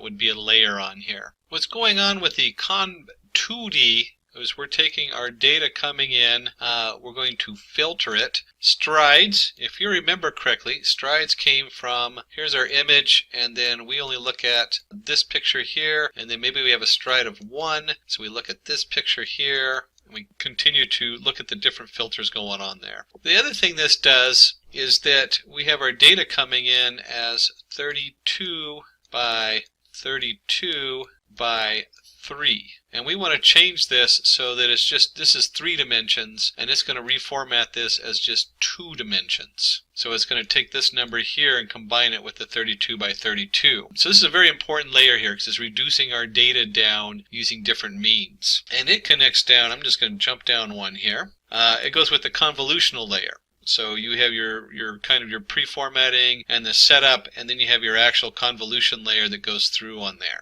And you can see here we have init weights by the shape, init bias, shape of 3, because we have the 3 different, here's our 3 again. And then we return the TFNN ReLU with the convention 2D, so this convolutional has this feeding into it. right there. It's using that as part of it. And of course the input is the XY plus B, the bias. So that's quite a mouthful, but these two are the keys here to creating the convolutional layers there. The convolutional 2D coming in, and then the convolutional layer, which then steps through and creates all those filters we saw. Then of course we have our pooling. So after each time we run it through the convectional layer, we want to pool the data. If you remember correctly on the pool side, and let me just get rid of all my marks, it's getting a little crazy there. And in fact, let's go ahead and jump back to that slide. Let's just take a look at that slide over here. So we have our image coming in. We create our convolutional layer with all the filters. Remember, the filters go, the filters coming in here, and it looks at these 4 boxes. And then if it's a step, let's say step 2, it then goes to these 4 boxes, and then the next step, and so on. So we have our convolutional layer that we generate, or convolutional layers. They use the Relu function. There's other functions out there. For this, though, the Relu is the one that works the best, at least so far. I'm sure that will change. And then we have our pooling. Now, if you remember correctly, the pooling was max. So if we had the filter coming in, and they did the multiplication on there, and we have a 1, and maybe a 2 here, and another 1 here, and a 3 here, 3 is the max. And so out of all of these, you then create an array that would be 3, and if the max is over here 2 or whatever it is, that's what goes into the pooling, or what's going on in our pooling. So again, we're reducing that data down. We're reducing it down as small as we can, and then finally we're going to flatten it out into a single array, and that goes into our fully connected layer. Choose from over 300 in-demand skills and get access to 1,000 plus hours of video content for free. Visit SkillUp by Simplilearn. Click on the link in the description to know more. And you can see that here in the code. Right here, we're going to create our normal full layer. So at some point, we're going to take from our pooling layer, this will go into some kind of flattening process, and then that will be fed into the different layers going in down here. And so we have our input size. You'll see our input layer get shape, which is just going to get the shape for whatever's coming in. And then input size, initial weights is also based on the input layer coming in. And the input size down here is based on the input layer shape. So we're just going to already use the shape and already have our size coming in. And of course, you have to make sure you init the bias. Always put your bias on there. And we'll do that based on the size. So this will return tf.matmul input layer W plus B. This is just a normal full layer. That's what this means right down here. That's what we're going to return. So that was a lot of steps we went through. Let's go ahead and run that. So those are all loaded in there. And let's go ahead and create the layers. Let's see what that looks like. Now that we've done all the heavy lifting and everything, we get to do all the easy part. Let's go ahead and create our layers. We'll create a convolution layer 1 and 2 different convolutional layers, and then we'll take that and we'll flatten that out, create a reshape pooling in there for our reshape, and then we'll have our full layer at the end. So let's start by creating our first convolutional layer. Then we come in here, and let me just run that real quick. And I want you to notice on here the 3 and the 32. This is important because coming into this convolutional layer, we have 3 different channels and 32 pixels each. So that has to be in there. The 4 and 4 you can play with. This is your filter size. So if you remember, you have a filter and you have your image, and the filter slowly steps over and filters out this image depending on what your step is. For this particular setup, 4 is just fine. That should work pretty good for what we're doing and for the size of the image. And then of course at the end, once you have your convolutional layer set up, you also need to pool it, and you'll see that the pooling is automatically set up so that it would see the different shape based on what's coming in. So here we have max 2 by 2, and we put in the convolutional 1 that we just created. The convolutional layer we just created goes right back into it. And that right up here, as you can see, is the X. It's coming in from here, so it knows to look at the first model and set the data accordingly. Set that up so it matches. And we went ahead and ran this already. I think I ran it. Let me go and run it again. And if we're going to do one layer, let's go ahead and do a second layer down here. And it's we'll call it Convo 2. It's also a convolutional layer on this. And you'll see that we're feeding convolutional 1 in, the pooling. So it goes from convolutional 1 into convolutional 1 pooling, from convolutional 1 pooling into convolutional 2, and then from convolutional 2 into convolutional 2 pooling. And we'll go ahead and take this and run this. So these variables are all loaded into memory. And for our flattened layer, let's go ahead and we'll do, since we have 64 coming out of here and we have 4 by 4 going in, let's do 8 by 8 by 64. So let's do 4096. This is going to be the flat layer. So that's how many bits are coming through on the flat layer. And we'll reshape this. So we'll reshape our Convo 2 pooling, and that will feed into here, the Convo 2 pooling, and then we're going to set it up as a single layer that's 4096 in size. That's what that means there. We'll go ahead and run this. So we've now created this variable, the Convo 2 flat, and then we have our first full layer. This is the final neural network where we have the flat layer going in. And we're going to again use the Relu for our setup on there in a neural network for evaluation. And you'll notice that we're going to create our first full layer. Our normal full layer, that's our definition. So we created that. That's creating the normal full layer. And our input for the data comes right here from this goes right into it. The Convo 2 flat. So this tells it how big the data is. And we're going to have it come out. It's going to have 1024. That's how big the layer is coming out. We'll go ahead and run this. So now we have our full layer 1. And with the full layer 1, we want to also define the full 1 dropout to go with that. So our full layer 1 comes in, keep probability equals hold probability. Remember we created that earlier. And the full layer 1 is what's coming into it. And this is going backwards and training the data. We're not training every weight. We're only training a percentage of them each time, which helps get rid of the bias. So let me go ahead and run that. And finally, we'll go ahead and create a y-predict, which is going to equal the normal full 1 dropout and 10, because we have 10 labels in there. Now, in this neural network, we could have added additional layers. That would be another option to play with. You can also play with, instead of 1024, you can use other numbers for the way that sets up on what's coming out and going into the next one. We're only going to do just the 1 layer and the 1 layer dropout. And you can see if we did another layer, it'd be real easy just to feed in the full 1 dropout into full layer 2. And then full layer 2 dropout would have full layer 2 feed into it. And then you'd switch that here for the Y prediction. For right now, this is great. This particular data set is tried and true, and we know that this will work on it. And if we just type in Y predict and we run that, we'll see that this is a tensor object, shape $10, d-type 32. A quick way to double check what we're working on. So now we've got all of our, we've done a setup all the way to the y-predict, which we just did. We want to go ahead and apply the loss function and make sure that's set up in there.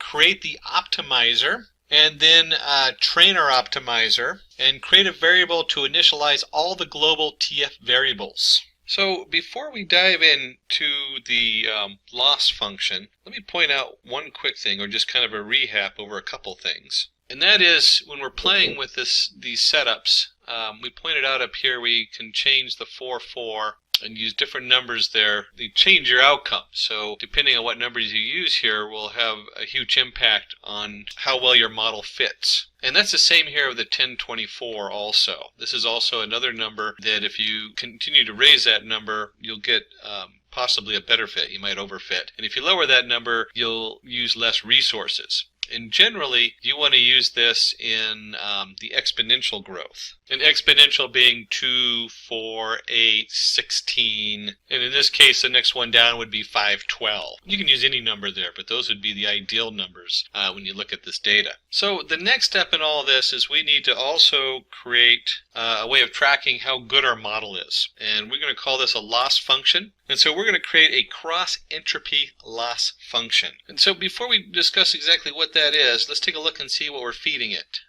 We're going to feed it our labels, and we have our true labels and our prediction labels. So coming in here is the two different variables we're sending in, or the two different probability distributions, is one that we know is true and what we think it's going to be. Now this function right here, when they talk about cross-entropy, in information theory, the cross-entropy between two probability distributions over the same underlying set of events measures the average number of bits needed to identify an event drawn from the set. That's a mouthful. Really, we're just looking at the amount of error in here. How many of these are correct and how many of these are incorrect? So how much of it matches? And we're going to look at that. We're just going to look at the average. That's what the mean, the reduced to the mean means here. So we're looking at the average error on this. And so the next step is we're going to take the error. We want to know our cross entropy or our loss function, how much loss we have. That's going to be part of how we train the model. So when you know what the loss is and we're training it, you feed that back into the back propagation setup. And so we want to go ahead and optimize that. Here's our optimizer. We're going to create the optimizer using an atom optimizer. Remember, there's a lot of different ways of optimizing the data. Atom's the most popular used. So our optimizer is going to equal the TF train atom optimizer. If you don't remember what the learning rate is, let me just pop this back into here. Here's our learning rate. When you have your weights, you have all your weights in your different nodes that are coming out. Here's our node coming out, and it has all its weights. And then the error is being sent back through in reverse on our neural network. So we take this error and we adjust these weights based on the different formulas. In this case, the atom formula is what we're using. We don't want to just adjust them completely. We don't want to change this weight so it exactly fits the data coming through. Because if we made that kind of adjustment, it's going to be biased to whatever the last data we sent through is. Instead, we're going to multiply that by 0.001 and make a very small shift in this weight. So our delta W is only 0.001 of the actual delta W of the full change we're going to compute from the atom. And then we want to go ahead and train it. So our training, or set up a training variable or function. And this is going to equal our optimizer minimize cross entropy. And we make sure we go ahead and run this. So it's loaded in there. And then we're almost ready to train our model. But before we do that, we need to create one more variable in here. And we're going to create a variable to initialize all the global TF variables. And when we look at this, the TF global variable initializer, this is a TensorFlow object. It goes through there and it looks at all our different setup that we have going under our TensorFlow and then initializes those variables. So it's kind of like a magic wand because it's all hidden in the back end of TensorFlow. All you need to know about this is that you have to have the initialization on there, which is an operation, and you have to run that once you have your setup going. So we'll go ahead and run this piece of code, and then we're going to go ahead and train our data. So let me run this so it's loaded up there. And so now we're going to go ahead and run the model by creating a graph session. Graph session is a TensorFlow term. So you'll see that coming up. It's one of the things that throws me because I always think of GraphX and Spark and graph as just general graphing. But they talk about a graph session. So we're going to go ahead and run the model. And let's go ahead and walk through this, what's going on here. And let's paste this data in here. And here we go. So we're going to start off with a TF session as ses. So that's our actual TF session that we've created. So we're right here with the TF session. Our session we're creating, we're going to run TF global variable initializer. So right off the bat, we're initializing our variables here. And then we have for I in range 500. So what's going on here, remember 500, we're going to break the data up and we're going to batch it in at 500 points each. We've created our session run. So we're going to do with TF session as session right here. We've created our variable session. And then we're going to run and we're going to go ahead and initialize it. So we have our TF global variables initializer that we created. That initializes our session in here. The next thing we're going to do is we're going to go for I in range of 500, batch equals ch.next batch. So if you remember correctly, this is loading up 100 pictures at a time. And this is going to loop through that 500 times. So we are literally doing, 500 times 100 is 50,000. So that's 50,000 pictures we're going to process right there. And the first process is we're going to do a session run. We're going to take our train. We created our train variable or optimizer in there. We're going to feed it the dictionary. We had our feed dictionary that we created. And we have x equals batch 0 coming in, y true, batch 1, hold the probability, 0.5. And then just so that we can keep track of what's going on, we're going to, every 100 steps, we're going to run a print. So currently on step, format, accuracy is, and we're going to look at matches equals tf.equal tf argument y prediction 1, tf.arg max y true, comma 1. So we're going to look at this as how many matches it has. And here our ACC, all we're doing here is we're going to take the matches, how many matches they have, it generates a chart. We're going to convert that to float. That's what the TF cast does. And then we just want to know the average. We just want to know the average of the accuracy. And then we'll go ahead and print that out, print session run accuracy feed dictionary. So it takes all this and it prints out our accuracy on there. So let's go ahead and take this. Oops, flip screens there. Let's go ahead and take this and let's run it. And this is going to take a little bit to run. So let's see what happens on my old laptop. And we'll see here that we have our current, we're currently on step 0. It takes a little bit to get through the accuracy. And this will take just a moment to run. We can see that on our step 0, it has an accuracy of 0.1 or 0.1028. And as it's running, we'll go ahead, you don't need to watch it run all the way, but this accuracy is going to change a little bit up and down. So we've actually lost some accuracy during our step 2. But we'll see how that comes out. Let's come back after we run it all the way through and see how the different steps come out. I was actually reading that backwards. The way this works is the closer we get to 1, the more accuracy we have. So you can see here we've gone from a 0.1 to a 0.39, and we'll go ahead and pause this and come back and see what happens when we're done with the full run. Alright, now that we've prepared the meal, got it in the oven, and pulled out my finished dish here, if you've ever watched any of the old cooking shows, let's discuss a little bit about this accuracy going on here, and how do you interpret that? We've done a couple things. First, we've defined accuracy. The reason I got it backwards before is you have loss or accuracy. And with loss, you'll get a graph that looks like this. It goes, oops, that's an S, by the way.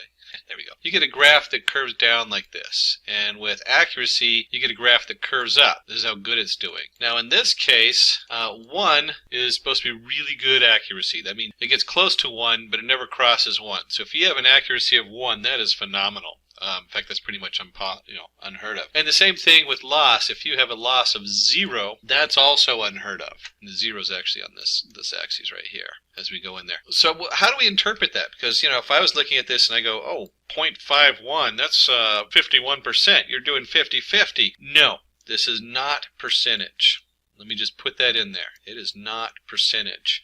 This is logarithmic. What that means is that 0.2 is twice as good as 0.1. And when we see 0.4, that's twice as good as 0.2. Real way to convert this into a percentage. You really can't say this is a direct percentage conversion. What you can do, though, is in your head, if we were to give this a percentage, we might look at this as 50%, we're just guessing, equals 0.1. And if 50% roughly equals 0.1, that's where we started up here at the top. Remember at the top here, here's our 0.1028. The accuracy of 50%, then 75% is about 0.2, and so on and so on. Don't quote those numbers because that doesn't work that way. They say that if you have 0.95, that's pretty much saying 100%. And if you have anywhere between, you'd have to go look this up. Let me go ahead and remove all my drawings there. So the magic number is 0.5. We really want to be over a 0.5 in this whole thing. And we have both 0.5004. Remember, this is accuracy. If we were looking at loss, then we'd be looking the other way.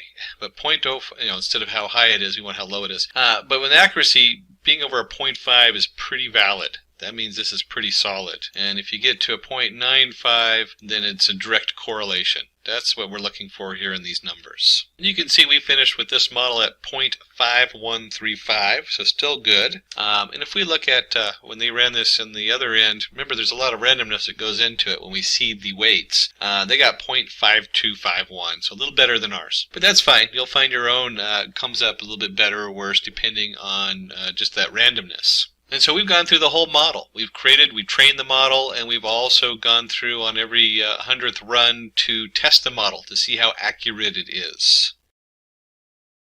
What's in it for you? We will start with, of course, the fundamentals. What is a neural network and popular neural networks?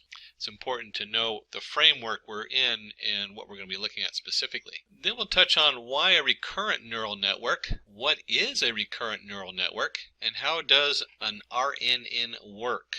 One of the big things about RNNs is what they call the vanishing and exploding gradient problem. So we'll look at that. And then we're going to be using a use case study. It's going to be in Keras on TensorFlow. Keras is a Python module for doing neural networks in deep learning. And in there's what they call long short-term memory, LSTM. And then we'll use the use case to implement our LSTM on the Keras. So when you see that LSTM, that is basically the RNN network. And we'll get into that. The use case is always my favorite part. Before we dive into any of this, we're going to take a look at what is an RNN, or an introduction to the RNN. Do you know how Google's autocomplete feature predicts the rest of the words a user is typing?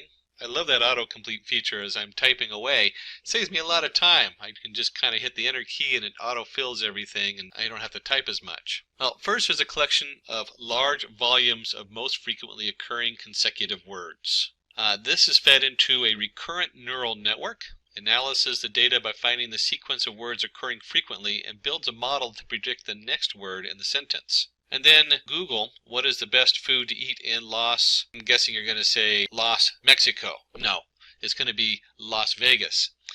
So the Google search will take a look at that and say, hey, the most common autocomplete is going to be Vegas in there. And usually it gives you 3 or 4 different choices. So it's a very powerful tool. It saves us a lot of time, especially when we're doing a Google search, or even in Microsoft Words has some people get very mad at it because it autofills with the wrong stuff. But you're typing away and it helps you autofill. I have that in a lot of my different packages. It's just a standard feature that we're all used to now. So before we dive into the RNN and getting into the depths, let's go ahead and talk about what is a neural network. Neural networks used in deep learning consist of different layers connected to each other and work on the structure and functions of a human brain. You're going to see that thread, human brain and human thinking, throughout deep learning. The only way we can evaluate an artificial intelligence or anything like that is to compare it to human function. Very important note on there. And it learns from huge volumes of data, and it uses complex algorithms to train a neural net.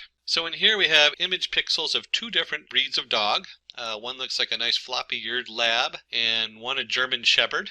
Both wonderful breeds of animals. That image then goes into an input layer. That input layer might be formatted at some point because you have to let it know, different pictures are going to be different sizes and different color content. Then it'll feed into hidden layers. So each of those pixels or each point of data goes in and then splits into the hidden layer, which then goes into another hidden layer, which then goes to an output layer. RNN, there's some changes in there which we're going to get into. So it's not just a straightforward propagation of data like we've covered in many other tutorials. And finally you have an output layer, and the output layer has 2 outputs. It has one that lights up if it's a German Shepherd and another that lights up if it's a Labrador. So it identifies the dog's breed. Such networks do not require memorizing the past output. So our forward propagation is just that. It goes forward and doesn't have to rememorize stuff. And you can see there, that's not actually me in the picture, dressed up in my suit.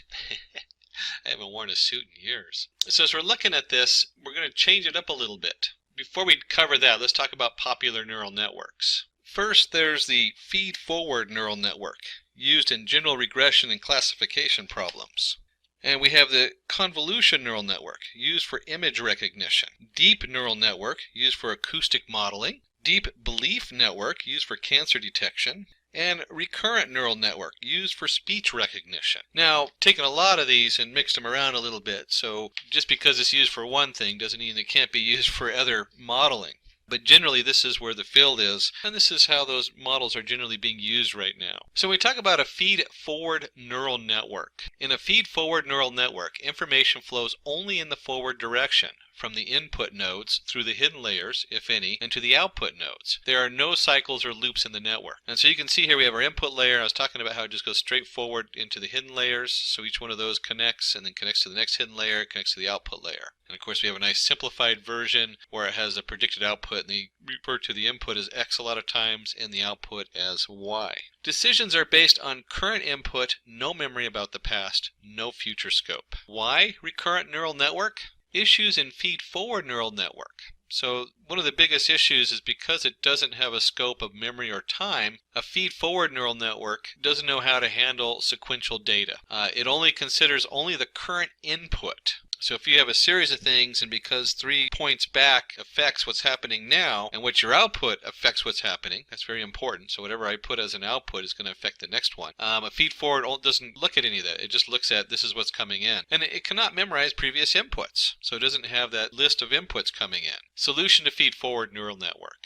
You'll see here where it says recurrent neural network, and we have our X on the bottom going to H, going to Y. That's your feed forward. But right in the middle it has a value C, so there's a whole other process. So it's memorizing what's going on in the hidden layers, and the hidden layers, as they produce data, feed into the next one. So your hidden layer might have an output that goes off to Y, but that output goes back into the next prediction coming in. What this does is this allows it to handle sequential data. It considers the current input and also the previously received inputs. And if we're going to look at general drawings and solutions, we should also look at applications of the RNN. Image captioning. RNN is used to caption an image by analyzing the activities present in it. A dog catching a ball in midair.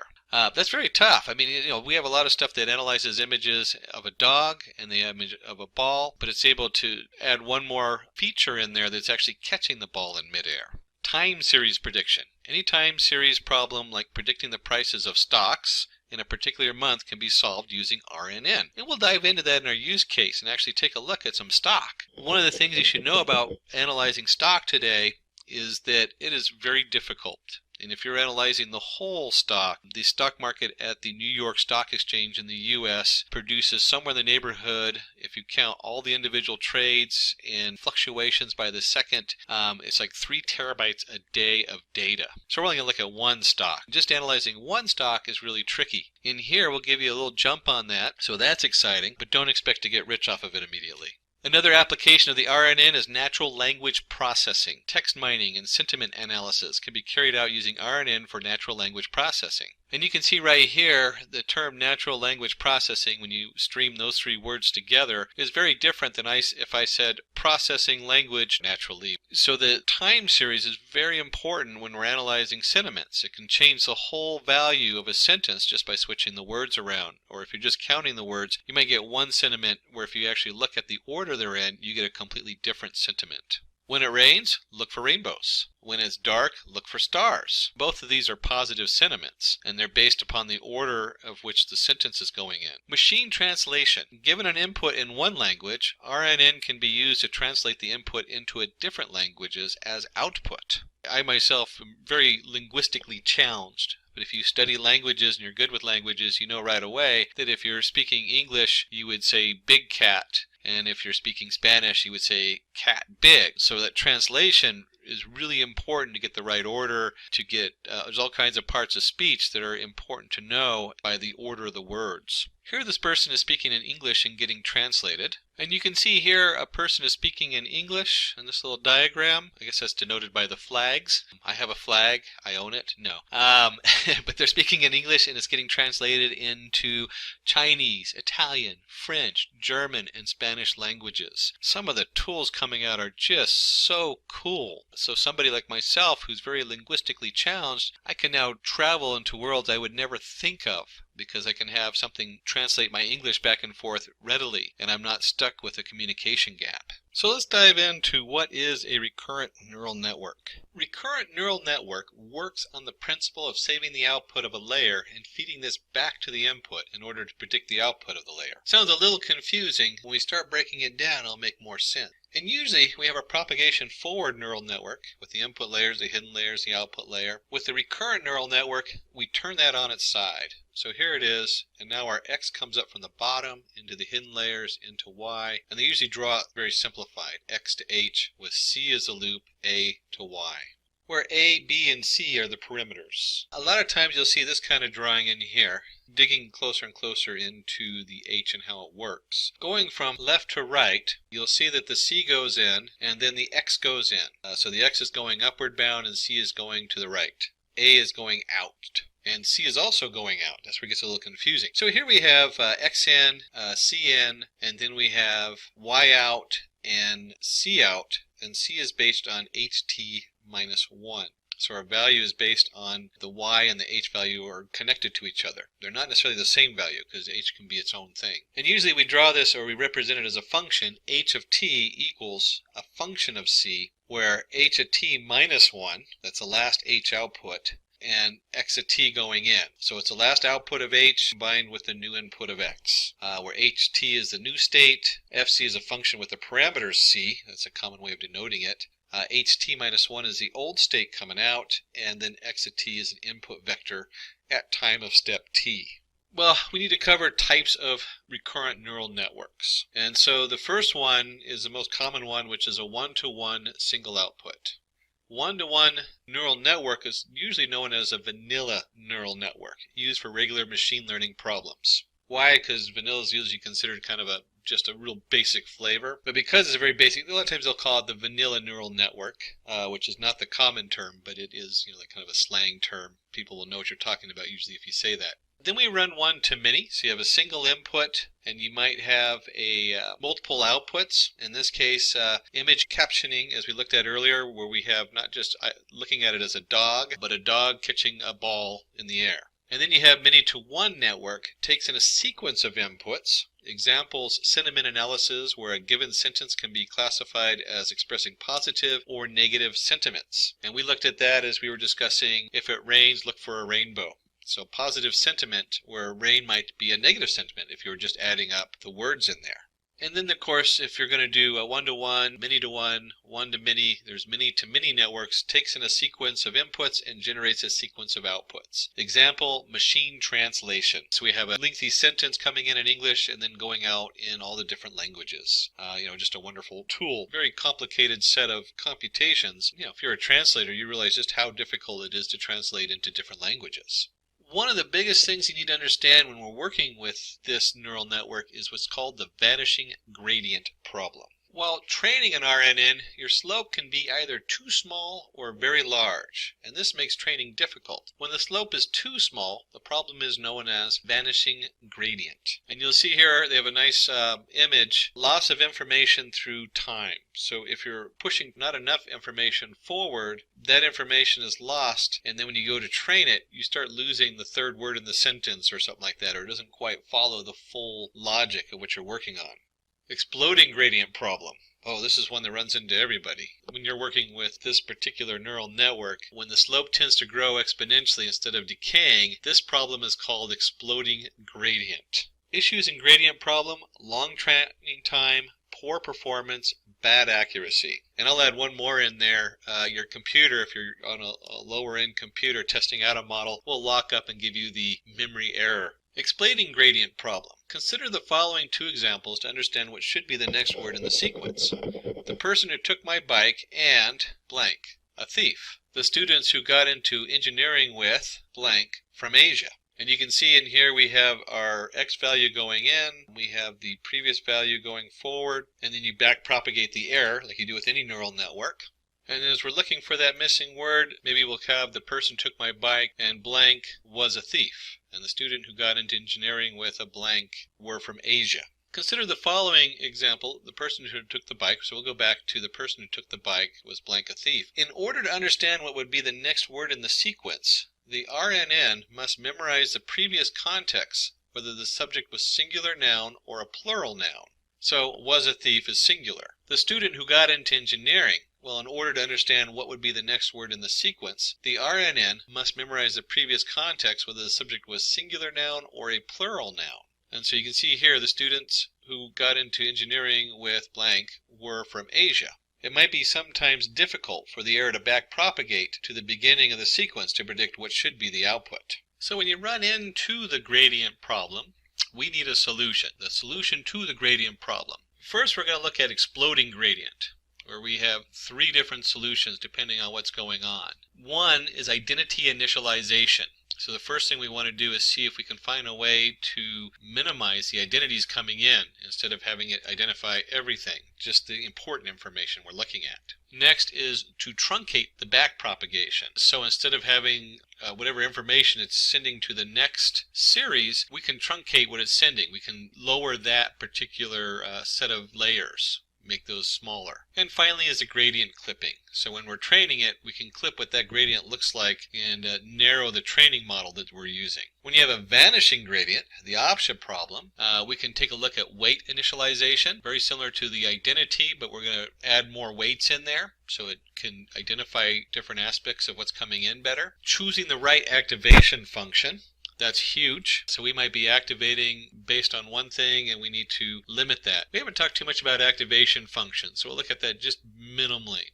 There's a lot of choices out there. And then finally there's long short-term memory networks, the LSTMS. And we can make adjustments to that. So just like we can clip the gradient as it comes out, we can also expand on that. We can increase the memory network, the size of it, so it handles more information. And one of the most common problems in today's setup is what they call long-term dependencies. Suppose we try to predict the last word in the text. The clouds are in the, and you probably said sky. Here we do not need any further context. It's pretty clear that the last word is going to be sky.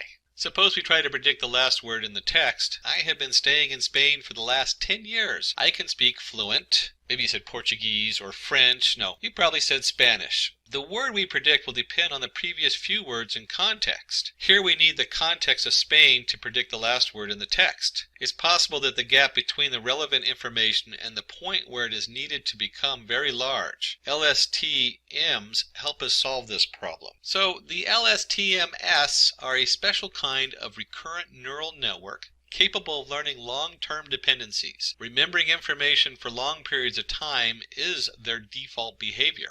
All recurrent neural networks have the form of a chain of repeating modules of neural network connections. In standard RNNs, this repeating module will have a very simple structure such as a single tangent H layer. LSTMSs also have a chain-like structure, but the repeating module has a different structure. Instead of having a single neural network layer, there are 4 interacting layers communicating in a very special way.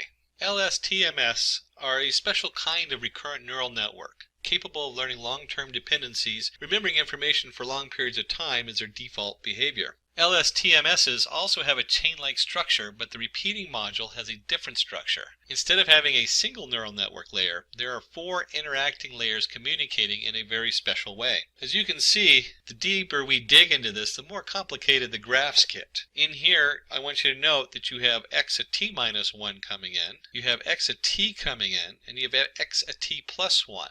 And you have h at t minus 1, and h at t coming in, and h at t plus 1 going out. And of course, on the other side is the output A.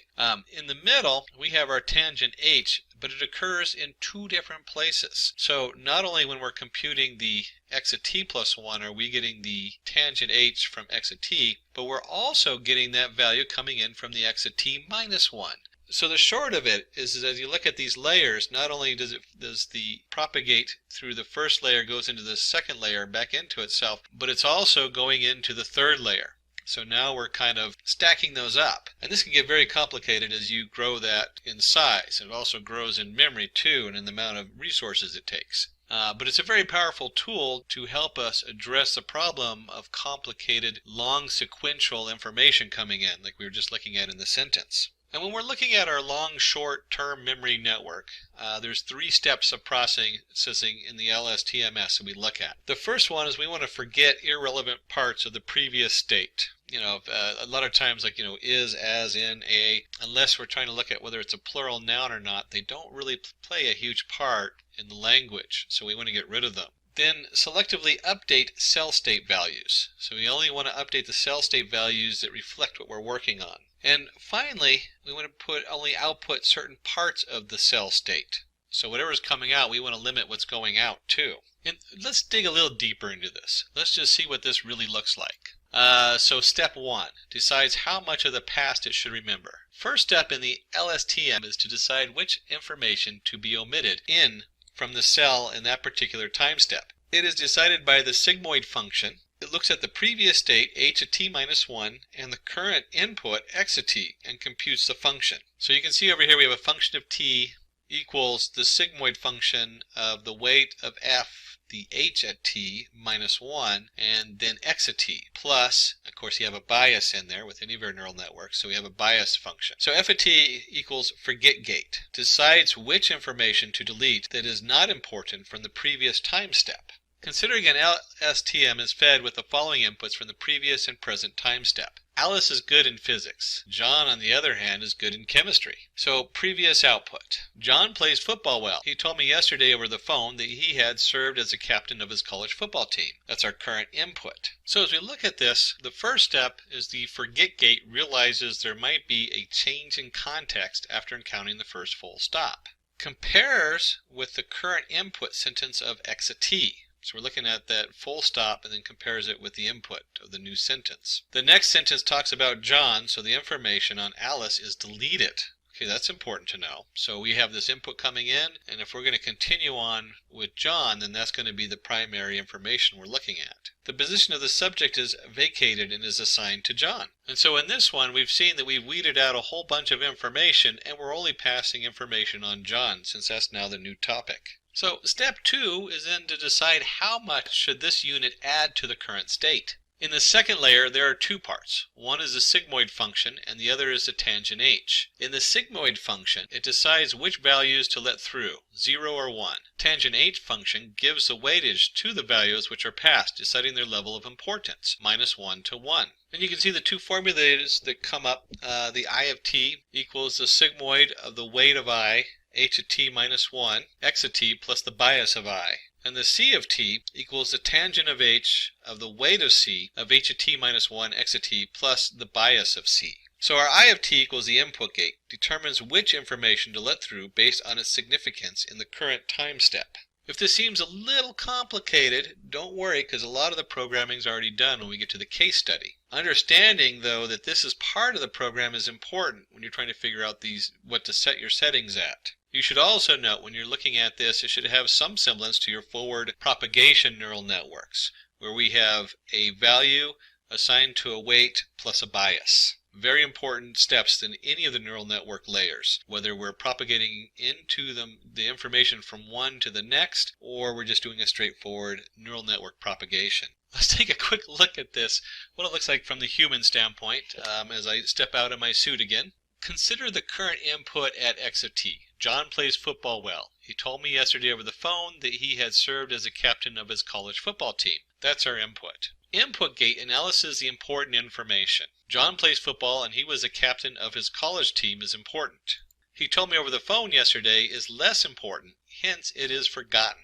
This process of adding some new information can be done via the input gate. Now this example is as a human form, and we'll look at training this stuff in just a minute. But as a human being, if I wanted to get this information from a conversation, maybe it's a Google Voice listening in on you or something like that, how do we weed out the information that he was talking to me on the phone yesterday? Well, I don't want to memorize that he talked to me on the phone yesterday, or maybe that is important. But in this case, it's not. I want to know that he was the captain of the football team. I want to know that he served. I want to know that John plays football and he was the captain of the college football team. Those are the 2 things that I want to take away as a human being. Again, we measure a lot of this from the human viewpoint, and that's also how we try to train them so we can understand these neural networks. Finally, we get to step 3, decides what part of the current cell state makes it to the output.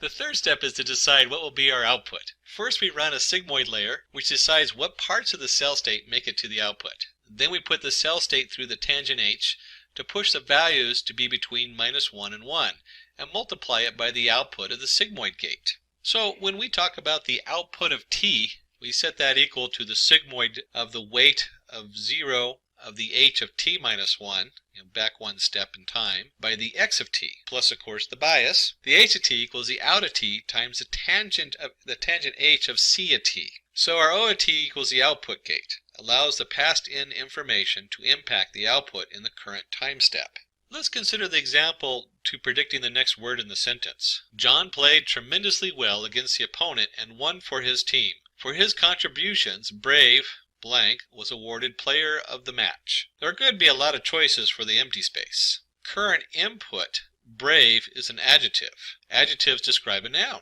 John could be the best output after Brave. Thumbs up for John, awarded player of the match. And if you were to pull just the nouns out of the sentence, team doesn't look right because that's not really the subject we're talking about. Contributions, brave contributions, or brave team, brave player, brave match. So you look at this and you can start to train this neural network. So it starts looking at it and goes, oh no, John is what we're talking about. So brave is an adjective. John's going to be the best output. And we give John a big thumbs up.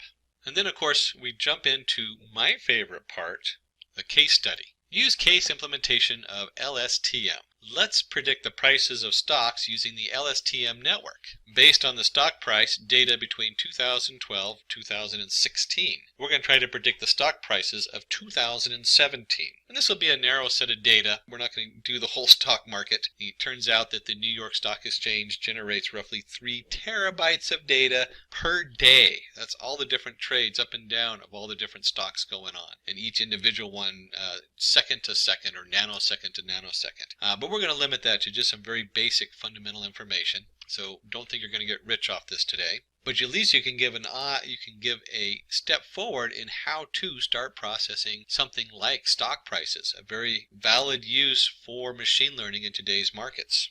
Use case implementation of LSTM. Let's dive in. We're going to import our libraries. We're going to import the training set and get the scaling going. Now, if you watch any of our other tutorials, a lot of these pieces just start to look very familiar because it's a very similar setup. But let's take a look at that. And just a reminder, we're going to be using Anaconda, the Jupyter Notebook. So here I have my Anaconda navigator. When we go under environments, I've actually set up a Keras Python 3.6. I'm in Python 3.6. And nice thing about Anaconda, especially the newer version, I remember a year ago messing with Anaconda in different versions of Python in different environments. Anaconda now has a nice interface. And I have this installed both on a Ubuntu Linux machine and on Windows, so it works fine on there. You can go in here and open a terminal window. And then in here, once you're in the terminal window, this is where you're going to start installing using pip to install your different modules and everything. Now, we've already pre-installed them, so we don't need to do that in here. But if you don't have them installed in your particular environment, you'll need to do that. And of course, you don't need to use the Anaconda or the Jupyter. You can use whatever favorite Python IDE you like. I'm just a big fan of this because it keeps all my stuff separate. You can see on this machine I have specifically installed one for Keras, since we're going to be working with Keras under TensorFlow. When we go back to home, I've gone up here to application, and that's the environment I've loaded on here. And then we'll click on the Launch Jupyter Notebook. Now, I've already, in my Jupyter Notebook, have set up a lot of stuff so that we're ready to go. Kind of like Martha Stewart's in the old cooking shows. We want to make sure we have all our tools for you so you're not waiting for them to load. And if we go up here to where it says New, you can see where you can create a new Python 3. That's what we did here underneath the setup, so it already has all the modules installed on it. And I'm actually renamed this. If you go under File, you can rename it. I'm calling it RNN Stock. And let's just take a look and start diving into the code. Let's get into the exciting part. Now we've looked at the tool, and of course you might be using a different tool, which is fine. Let's start putting that code in there and seeing what those imports and uploading everything looks like. Now, the first half is kind of boring when we hit the Run button, because we're going to be importing NumPy as NP. That's the number Python, which is your NumPy array, and the matplot library, because we're going to do some plotting at the end, and our pandas for our data set. Our pandas as PD. And when I hit Run, it really doesn't do anything except for load those modules. Just a quick note. Let me just do a quick draw here. Oops, Shift-Alt. There we go. You'll notice when we're doing this setup, if I was to divide this up, oops, I'm going to actually, let's overlap these. Here we go. This first part that we're going to do is our data prep. A lot of prepping involved. In fact, depending on what your system is, since we're using Keras, I put an overlap here, but you'll find that almost maybe even half of the code we do is all about the data prep. And the reason I overlap this with Keras, let me just put that down because that's what we're working in, is because Keras has like their own preset stuff, so it's already pre-built in, which is really nice. So there's a couple steps a lot of times that are in the Keras setup. We'll take a look at that to see what comes up in our code as we go through and look at stock. And then the last part is to evaluate. And if you're working with shareholders or classroom, whatever it is you're working with, the evaluate is the next biggest piece. So the actual code here, Keras is a little bit more, but when you're working with some of the other packages, you might have like 3 lines. That might be it. All your stuff is in your pre-processing and your data. Since Keras is cutting edge and you load the individual layers, you'll see that there's a few more lines here and Keras is a little bit more robust. And then you spend a lot of times, like I said, with the evaluate, you want to have something you present to everybody else and say, hey, this is what I did, this is what it looks like. So let's go through those steps. This is like a kind of just general overview. And let's just take a look and see what the next set of code looks like. And in here we have a dataset train, and it's going to be read using the PD, or pandas.readCSV, and it's the Google stock price train.csv. And so under this we have training set equals dataset train.iLocation, and we've kind of sorted out part of that. So what's going on here? Let's just take a look at let's look at the actual file and see what's going on there. Now if we look at this, ignore all the extra files on this, I already have a train and a test set where it's sorted out. This is important to notice because a lot of times we do that as part of the pre-processing of the data. We take 20% of the data out so we can test it, and then we train the rest of it. That's what we use to create our neural network. That way we can find out how good it is. But let's go ahead and just take a look and see what that looks like as far as the file itself.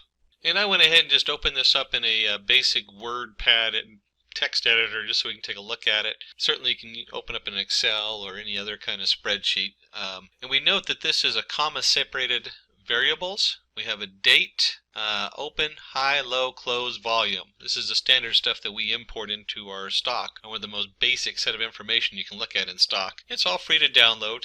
In this case we downloaded it from Google. That's why we call it the Google stock price. And it specifically is Google. This is the Google stock values from, as you can see here, we started off at 1/3/2012. So when we look at this first setup up here, we have a dataset train equals PD_CSV. And if you noticed on the original frame, let me just go back there, they had it set to home Ubuntu downloads Google stock price train. I went ahead and changed that because we're in the same file where I'm running the code. So I've saved this particular Python code, and I don't need to go through any special paths or have the full path on there. And then of course we want to take out certain values in here, and you're going to notice that we're using our data set, and we're now in pandas. So pandas, basically it looks like a spreadsheet. And in this case we're going to do iLocation, which is going to get specific locations. The first value is going to show us that we're pulling all the rows in the data. And the second one is we're only going to look at columns 1 and 2. And if you remember here from our data, as we switch back on over, columns, we always start with 0, which is the date. And we're going to be looking at open and high, which would be 1 and 2. We'll just label that right there so you can see. Now, when you go back and do this, you certainly can extrapolate and do this on all the columns. But for the example, let's just limit a little bit here so that we can focus on just some key aspects of stock. And then we'll go up here and run the code. And again, I said the first half is very boring. Whenever you hit the run button, it doesn't do anything because we're still just loading the data and setting it up. Now that we've loaded our data, we want to go ahead and scale it. We want to do what they call feature scaling. And in here we're going to pull it up from the sklearn or the skKit pre-processing import min-max scaler. And when you look at this, you got to remember that biases in our data, we want to get rid of that. So if you have something that's like a really high value, let's just draw a quick graph. And I have something here like maybe the stock has a value, one stock has a value of 100 and another stock has a value of 5. You start to get a bias between different stocks. And so when we do this, we go ahead and say, okay, 100 is going to be the max, and 5 is going to be the min, and then everything else goes, and then we change this, so we just squish it down. I like the word squish. So it's between 1 and 0. So 100 equals 1, or 1 equals 100, and 0 equals 5. And you can just multiply. It's usually just a simple multiplication we're using. Multiplication. So it's going to be minus 5 and then 100 divided, or 95 divided by 1. So, or whatever value is divided by 95. And once we've actually created our scale, we've telling us going to be from 0 to 1. We want to take our training set and we're going to create a training set scaled. And we're going to use our scaler, SC, and we're going to fit. We're going to fit and transform the training set. So we can now use the SC, this particular object, we'll use it later on our testing set. Because remember, we have to also scale that when we go to test our model and see how it works. And we'll go ahead and click on the run. Again, it's not going to have any output yet because we're just setting up all the variables. Okay, so we pasted the data in here. and we're going to create the data structure with the 60 time steps and output. First note, we're running 60 time steps, and that is where this value here also comes in. So the first thing we do is we create our xtrain and ytrain variables. We set them to an empty Python array. Very important to remember what kind of array we're in and what we're working with. And then we're going to come in here, we're going to go for I in range 60 to 1258. There's our 60 time steps. And the reason we want to do this is as we're adding the data in, there's nothing below the 60. So if we're going to use 60 time steps, we have to start at point 60 because it includes everything underneath of it. Otherwise, you'll get a pointer error. And then we're going to take our xtrain and we're going to append training set scaled. This is a scaled value between 0 and 1. And then as I is equal to 60, this value is going to be 60 minus 60 is 0. So this actually is 0 to I, so it's going to be 0 to 60, 1 to 61, let me just circle this part right here, 1 to 61, 2 to 62, and so on and so on. And if you remember, I said 0 to 60, that's incorrect, because it does not count. Remember, it starts at 0, so this is a count of 60, so it's actually 59. Important to remember that as we're looking at this. And then the second part of this that we're looking at, so if you remember correctly, here we go from 0 to 59 of I, and then we have a comma, a 0 right here. And so finally, we're just going to look at the open value. Now, I know we did put it in there for 1 to 2. If you remember correctly, it doesn't count the second one, so it's just the open value we're looking at, just open. And then finally, we have ytrain.append training set I to 0. And if you remember correctly, I comma 0. If you remember correctly, this is 0 to 59, so there's 60 values in it. So when we do I down here, this is number 60. So we're going to do this is we're creating an array, and we have 0 to 59. And over here we have number 60, which is going into the ytrain. It's being appended on there. And then this just goes all the way up. So this is down here is 0 to 59, and we'll call it 60 since that's the value over here, and it goes all the way up to 1258. That's where this value here comes in. That's the length of the data we're loading. So we've loaded two arrays. We've loaded one array that has, which is filled with arrays from 0 to 59, and we loaded one array which is just the value. And what we're looking at, you want to think about this as a time sequence. Here's my open. What's the next one in the series? So we're looking at the Google stock, and each time it opens, we want to know what the next one, 0 through 59, what's 60? 1 through 60, what's 61? 2 through 62, what's 62? And so on going up. And then once we've loaded those in our for loop, we go ahead and take xtrain and ytrain equals np.array xtrain.nparray ytrain. We're just converting this back into a numpy array. That way we can use all the cool tools that we get with numpy array, including reshaping. So if we take a look and see what's going on here, we're going to take our xtrain, we're going to reshape it. Wow, what the heck does reshape mean? That means we have an array, if you remember correctly, so many numbers by 60. That's how wide it is. And so when you do xtrain.shape, that gets one of the shapes, and you get xtrain.shape of 1 gets the other shape. And we're just making sure the data is formatted correctly. And so you use this to pull the fact that it's 60 by, in this case, where's that value? 60 by 1199, 1258 minus 60, 1199, and we're making sure that that is shaped correctly. So the data is grouped into 1199 by 60 different arrays. And then the 1 on the end just means at the end, because when you're dealing with shapes and NumPy, they look at this as layers. And so the end layer needs to be one value.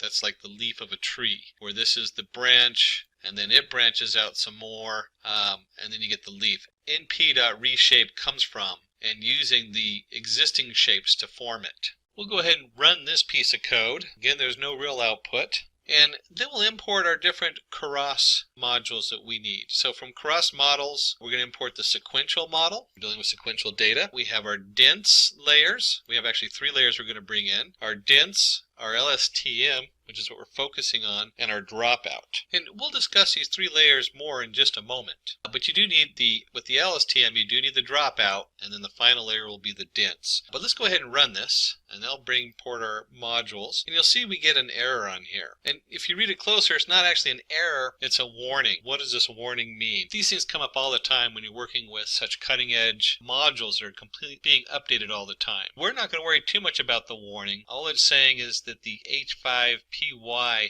module, which is part of Keras, is going to be updated at some point. And if you're running new stuff on Keras and you start updating your Keras system, you better make sure that your H5Pi is updated too, otherwise you're going to have an error later on. And you can actually just run an update on the H5Pi now if you wanted to. Not a big deal, we're not going to worry about that today. And I said we were going to jump in and start looking at what those layers mean. I meant that. And we're going to start off with initializing the RNN, and then we'll start adding those layers in. And you'll see that we have the LSTM and then the dropout. LSTM, then dropout. LSTM, then dropout. What the heck is that doing? So let's explore that. We'll start by initializing the RNN, regressor equals sequential, because we're using the sequential model, and we'll run that and load that up. And then we're going to start adding our LSTM layer and some dropout regularization. And right there should be the cue, dropout regularization. And if we go back here and remember our exploding gradient, well, that's what we're talking about. The dropout drops out unnecessary data, so we're not just shifting huge amounts of data through the network. So we go in here, let's just go ahead and add this in. I'll go ahead and run this. And we had 3 of them, so let me go ahead and put all 3 of them in, and then we can go back over them. Here's the second one, and let's put 1 more in. Oops, put that in, and we'll go ahead and put 2 more in. I said 1 more in, but it's actually 2 more in. And then let's add 1 more after that. And as you can see, each time I run these, they don't actually have an output. So let's take a closer look and see what's going on here. So we're going to add our first LSTM layer in here. We're going to have units 50. The units is the positive integer, and it's the dimensionality of the output space. This is what's going out into the next layer. So we might have 60 coming in, but we have 50 going out. We have a return sequence, because it is a sequence data, so we want to keep that true. And then you have to tell it what shape it's in. Well, we already know the shape by just going in here and looking at xtrain shape. So input shape equals the xtrain shape of 1, 1. It makes it real easy. You don't have to remember all the numbers that put in 60 or whatever else is in there. You just let it tell the regressor what model to use. And so we follow our STM with a dropout layer. Now, understanding the dropout layer is kind of exciting because one of the things that happens is we can overtrain our network. That means that our neural network will memorize such specific data that it has trouble predicting anything that's not in that specific realm. To fix for that, each time we run through the training mode, we're going to take 0.2 or 20% of our neurons and just turn them off. So we're only going to train on the other ones. And it's going to be random. That way, each time we pass through this, we don't overtrain. These nodes come back in the next training cycle. We randomly pick a different 20. And finally, I see a big difference as we go from the first to the second and third and fourth. The first thing is we don't have to input the shape. Because the shape's already, the output units is 50 here, the next step automatically knows this layer is putting out 50, and because it's the next layer, it automatically sets that and says, oh, 50 is coming out from our last layer. It's coming out, goes into the regressor, and of course we have our dropout. And that's what's coming into this one, and so on, and so on. And so the next 3 layers, we don't have to let it know what the shape is. It automatically understands that. And we're going to keep the units the same. We're still going to do 50 units. It's still a sequence coming through, 50 units and a sequence. Now, the next piece of code is what brings it all together. Let's go ahead and take a look at that. And we come in here, we put the output layer, the dense layer. And if you remember up here, we had the 3 layers. We had LSTM, dropout, and dense. Dense just says we're going to bring this all down into one output. Instead of putting out a sequence, we just want to know the answer at this point. And let's go ahead and run that. And so in here, you notice all we're doing is setting things up, one step at a time. So far, we've brought in our, way up here, we brought in our data, we brought in our different modules, we formatted the data for training it, we set it up, we have our X train and our Y train. We have our source of data and the answers we know so far that we're going to put in there. We've reshaped that. We've come in and built our Keras. We've imported our different layers. And we have in here, if you look, we have 5 total layers. Now, Keras is a little different than a lot of other systems because a lot of other systems put this all in one line and do it automatic, but they don't give you the options of how those layers interface, and they don't give you the options of how the data comes in. Keras is cutting edge for this reason. So even though there's a lot of extra steps in building the model, this has a huge impact on the output and what we can do with these new models from Keras. So we brought in our dense, we have our full model put together, our regressor. So we need to go ahead and compile it, and then we're going to go ahead and fit the data. We're going to compile the pieces so they all come together, and then we're going to run our training data on there and actually recreate our regressor so it's ready to be used. So let's go ahead and compile that, and I can go ahead and run that. And if you've been looking at any of our other tutorials on neural networks, you'll see we're going to use the optimizer Atom. Atom is optimized for big data. There's a couple other optimizers out there beyond the scope of this tutorial, but certainly Atom will work pretty good for this. And loss equals mean squared value. So when we're training it, this is what we want to base the loss on. How bad is our error? Well, we're going to use the mean squared value for our error and the Atom optimizer for its differential equations. You don't have to know the math behind them, but certainly it helps to know what they're doing and where they fit into the bigger models. And then finally we're going to do our fit, fitting the RN into the training set. We have the regressor.fit, xtrain, ytrain, epochs, and batch size. So we know where this is. This is our data coming in. For the xtrain, our ytrain is the answer we're looking for of our data, our sequential input. Epochs is how many times we're going to go over the whole data set. We created a whole data set of xtrain. So this is each of those rows, which includes a time sequence of 60. And batch size, another one of those things where Keras really shines, is if you were pulling this, say, from a large file, instead of trying to load it all into RAM, it can now pick smaller batches up and load those indirectly. We're not worried about pulling them off a file today because this isn't big enough to cause the computer too much of a problem to run, not too straining on the resources. But as we run this, you can imagine what would happen if I was doing a lot more than just one column in one set of stock, in this case Google stock. Imagine if I was doing this across all the stocks and I had, instead of just the open, I had open, close, high, low, and you can actually find yourself with about 13 different variables times 60 because there's a time sequence. Suddenly you find yourself with a gig of memory you're loading into your RAM, which will just completely, if you're not on multiple computers or cluster, you're going to start running into resource problems. But for this, we don't have to worry about that. So let's go ahead and run this, and this will actually take a little bit on my computer because it's an older laptop. And give it a second to kick in there. There we go. All right, so we have epoch. So this is going to tell me it's running the first run through all the data. And as it's going through, it's batching them in 32 pieces. So 32 lines each time. And there's 1198. I think I said 1199 earlier, but it's 1198. I was off by 1. And each one of these is 13 seconds. So you can imagine this is roughly 20 to 30 minutes runtime on this computer. Like I said, it's an older laptop running at 0.9 gigahertz on a dual processor. And that's fine. What we'll do is I'll go ahead and stop, go get a drink of coffee, and come back, and let's see what happens at the end and where this takes us. And like any good cooking show, I've gotten my latte. I also had some other stuff running in the background, so you'll see these numbers jumped up to like 19 seconds, 15 seconds. But you can scroll through, and you can see we've run it through 100 steps, or 100 epochs. So the question is, what does all this mean? One of the first things you'll notice is that our loss is over here.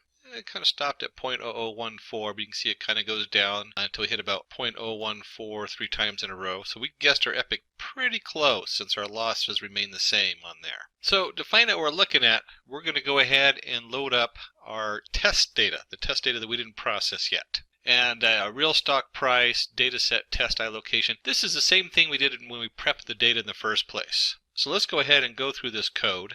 And we can see we've labeled it Part 3, Making the Predictions and Visualizing the Results. So the first thing we need to do is go ahead and read the data in from our test CSV. You see I've changed the path on it for my computer. And then we'll call it the real stock price. And again, we're doing just the one column here and the values from iLocation. So it's all the rows and just the values from that one location. That's the open. Stock open. Let's go ahead and run that. So that's loaded in there. And then let's go ahead and create, we have our inputs, We're going to create inputs here. And this should all look familiar because this is the same thing we did before. We're going to take our data set total. We're going to do a little pandas concat from the data set train. Now remember, the end of the data set train is part of the data going in. And let's just visualize that just a little bit. Here's our train data. Let me just put TR for train. And it went up to this value here. But each one of these values generated a bunch of columns. So it was 60 across, and this value here equals this one, and this value here equals this one, and this value here equals this one. And so we need these top 60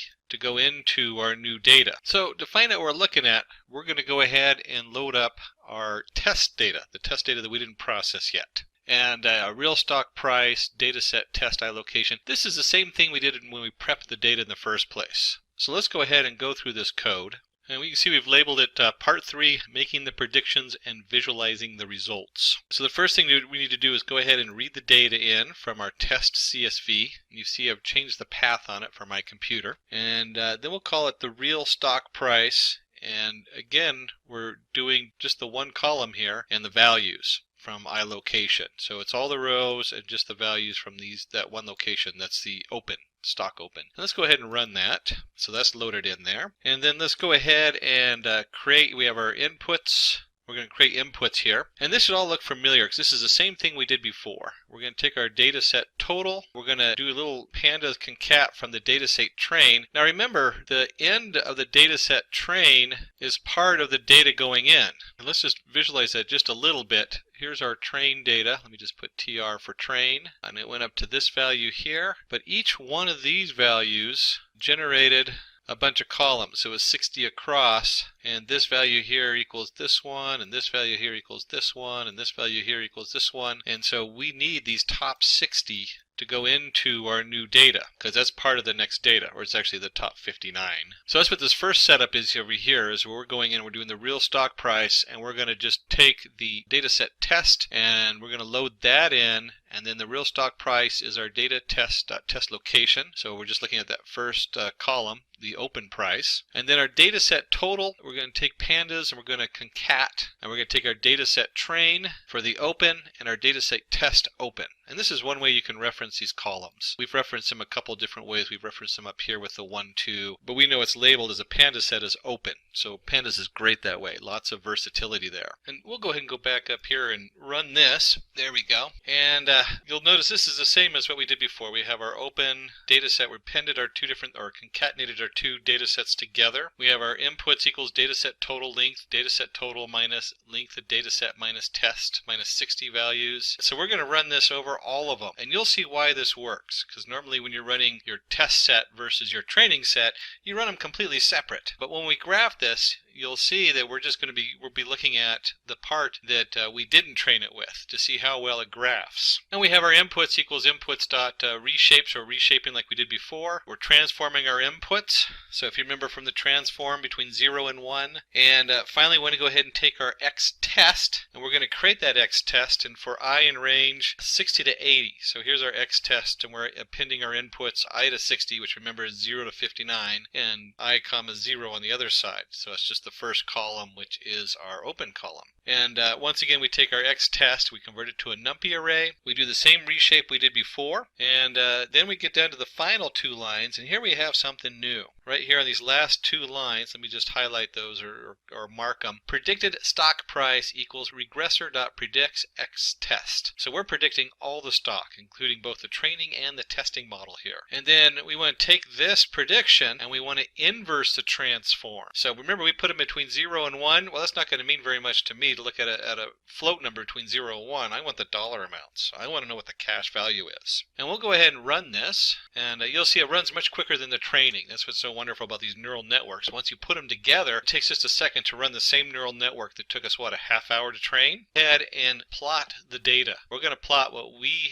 think it's going to be, and we're going to plot it against the real data, what the Google stock actually did. So let's go ahead and take a look at that in code. And let's pull this code up. So we have our PLT. That's our, if you remember from the very beginning, let me just go back up to the top. We have our matplot library.pyplot as PLT. That's where that comes in. And we come down here, we're going to plot, and let me get my drawing thing out again. We're going to go ahead, and PLT is basically kind of like an object. It's one of the things that always threw me when I'm doing graphs in Python, because I always think you have to create an object, and then it loads that class in there. Well, in this case, PLT is like a canvas you're putting stuff on. So if you've done HTML5, you'll have the canvas object. This is the canvas. So we're going to plot the real stock price. That's what it actually is. And we're going to give that color red. So it's going to be in bright red. And we're going to label it real Google stock price. And then we're going to do our predicted stock. And we're going to do it in blue. And it's going to be labeled predicted. And we'll give it a title, because it's always nice to give a title to your graph, especially if you're going to present this to somebody, to your shareholders in the office. And the X label is going to be time, because it's a time series. And we didn't actually put the actual date and times on here, but that's fine. We just know they're incremented by time. And then, of course, the Y label is the actual stock price. PLT.legend tells us to build the legend on here so that the color red and real Google stock price show up on there. And then the plot shows us that actual graph. So let's go ahead and run this and see what that looks like. And you can see here we have a nice graph, and let's talk just a little bit about this graph before we wrap it up. Here's our legend I was telling you about. That's why we have the legend to show the prices. We have our title and everything. And you'll notice on the bottom we have a time sequence. We didn't put the actual time in here. Now we could have. We could have gone ahead and plotted the X, since we know what the dates are, and plotted this to dates. But we also know that it's only the last piece of data that we're looking at. So last piece of data, which ends somewhere probably around here on the graph. I think it's like about 20% of the data, probably less than that. We have the Google price, and the Google price has this little up jump and then down, and you'll see that the actual Google, instead of a turn down here, just didn't go up as high and didn't go down. So our prediction has the same pattern, but the overall value is pretty far off as far as stock. But then again, we're only looking at one column. We're only looking at the open price. We're not looking at how many volumes were traded. And like I was pointing out earlier, when we talk about stock, just right off the bat, there's 6 columns. There's open, high, low, close, volume. Then there's whether how many volume shares. Then there's the adjusted open, adjusted high, adjusted low, adjusted close. They have a special formula to predict exactly what it would really be worth based on the value of the stock. And then from there, there's all kinds of other stuff you can put in here. So we're only looking at one small aspect, the opening price of the stock. And as you can see here, we did a pretty good job. This curve follows the curve pretty well. It has like little jumps on it, bends. They don't quite match up. So this bend here does not quite match up with that bend there, but it's pretty darn close. We have the basic shape of it, and the prediction isn't too far off. And you can imagine that as we add more data in and look at different aspects in the specific domain of stock, we should be able to get a better representation each time we drill in deeper. Of course, this took a half hour for my computer to train, so you can imagine that if I was running it across all those different variables, it might take a little bit longer to train the data. Not so good for doing a quick tutorial like this. So we covered a lot of really cool things in this tutorial today. Hopefully you'll be able to get rich predicting stock, or maybe get a job if you are familiar with the stock domain and business domain. But you can see how this can be applied to all kinds of different tools and trades across different domains. So the biggest takeaways are we had an introduction to the RNN and its setup on there. We went over the popular neural networks that are out there. We discussed what is a recurrent neural network. We went into one of the big problems with the RNN, and that's the exploding gradient problem. We also discussed the long short-term memory networks, which is part of what we're working on. That's the LST, which is part of the RNN setup. And finally, we went through and we predicted the Google stock to see how it did. So I want to thank you for joining us today. Again, my name is Richard Kirshner, one of the Simplilearn team. That's www.simplilearn.com. For more information, please visit our website. Feel free to ask any questions and check out our different courses we have. You can also place comments below in the YouTube video, and we will keep monitoring those and try to address those. Again, thank you for joining us today. Hi there, if you like this video, subscribe to the Simplilearn YouTube channel and click here to watch similar videos. To nerd up and get certified, click here.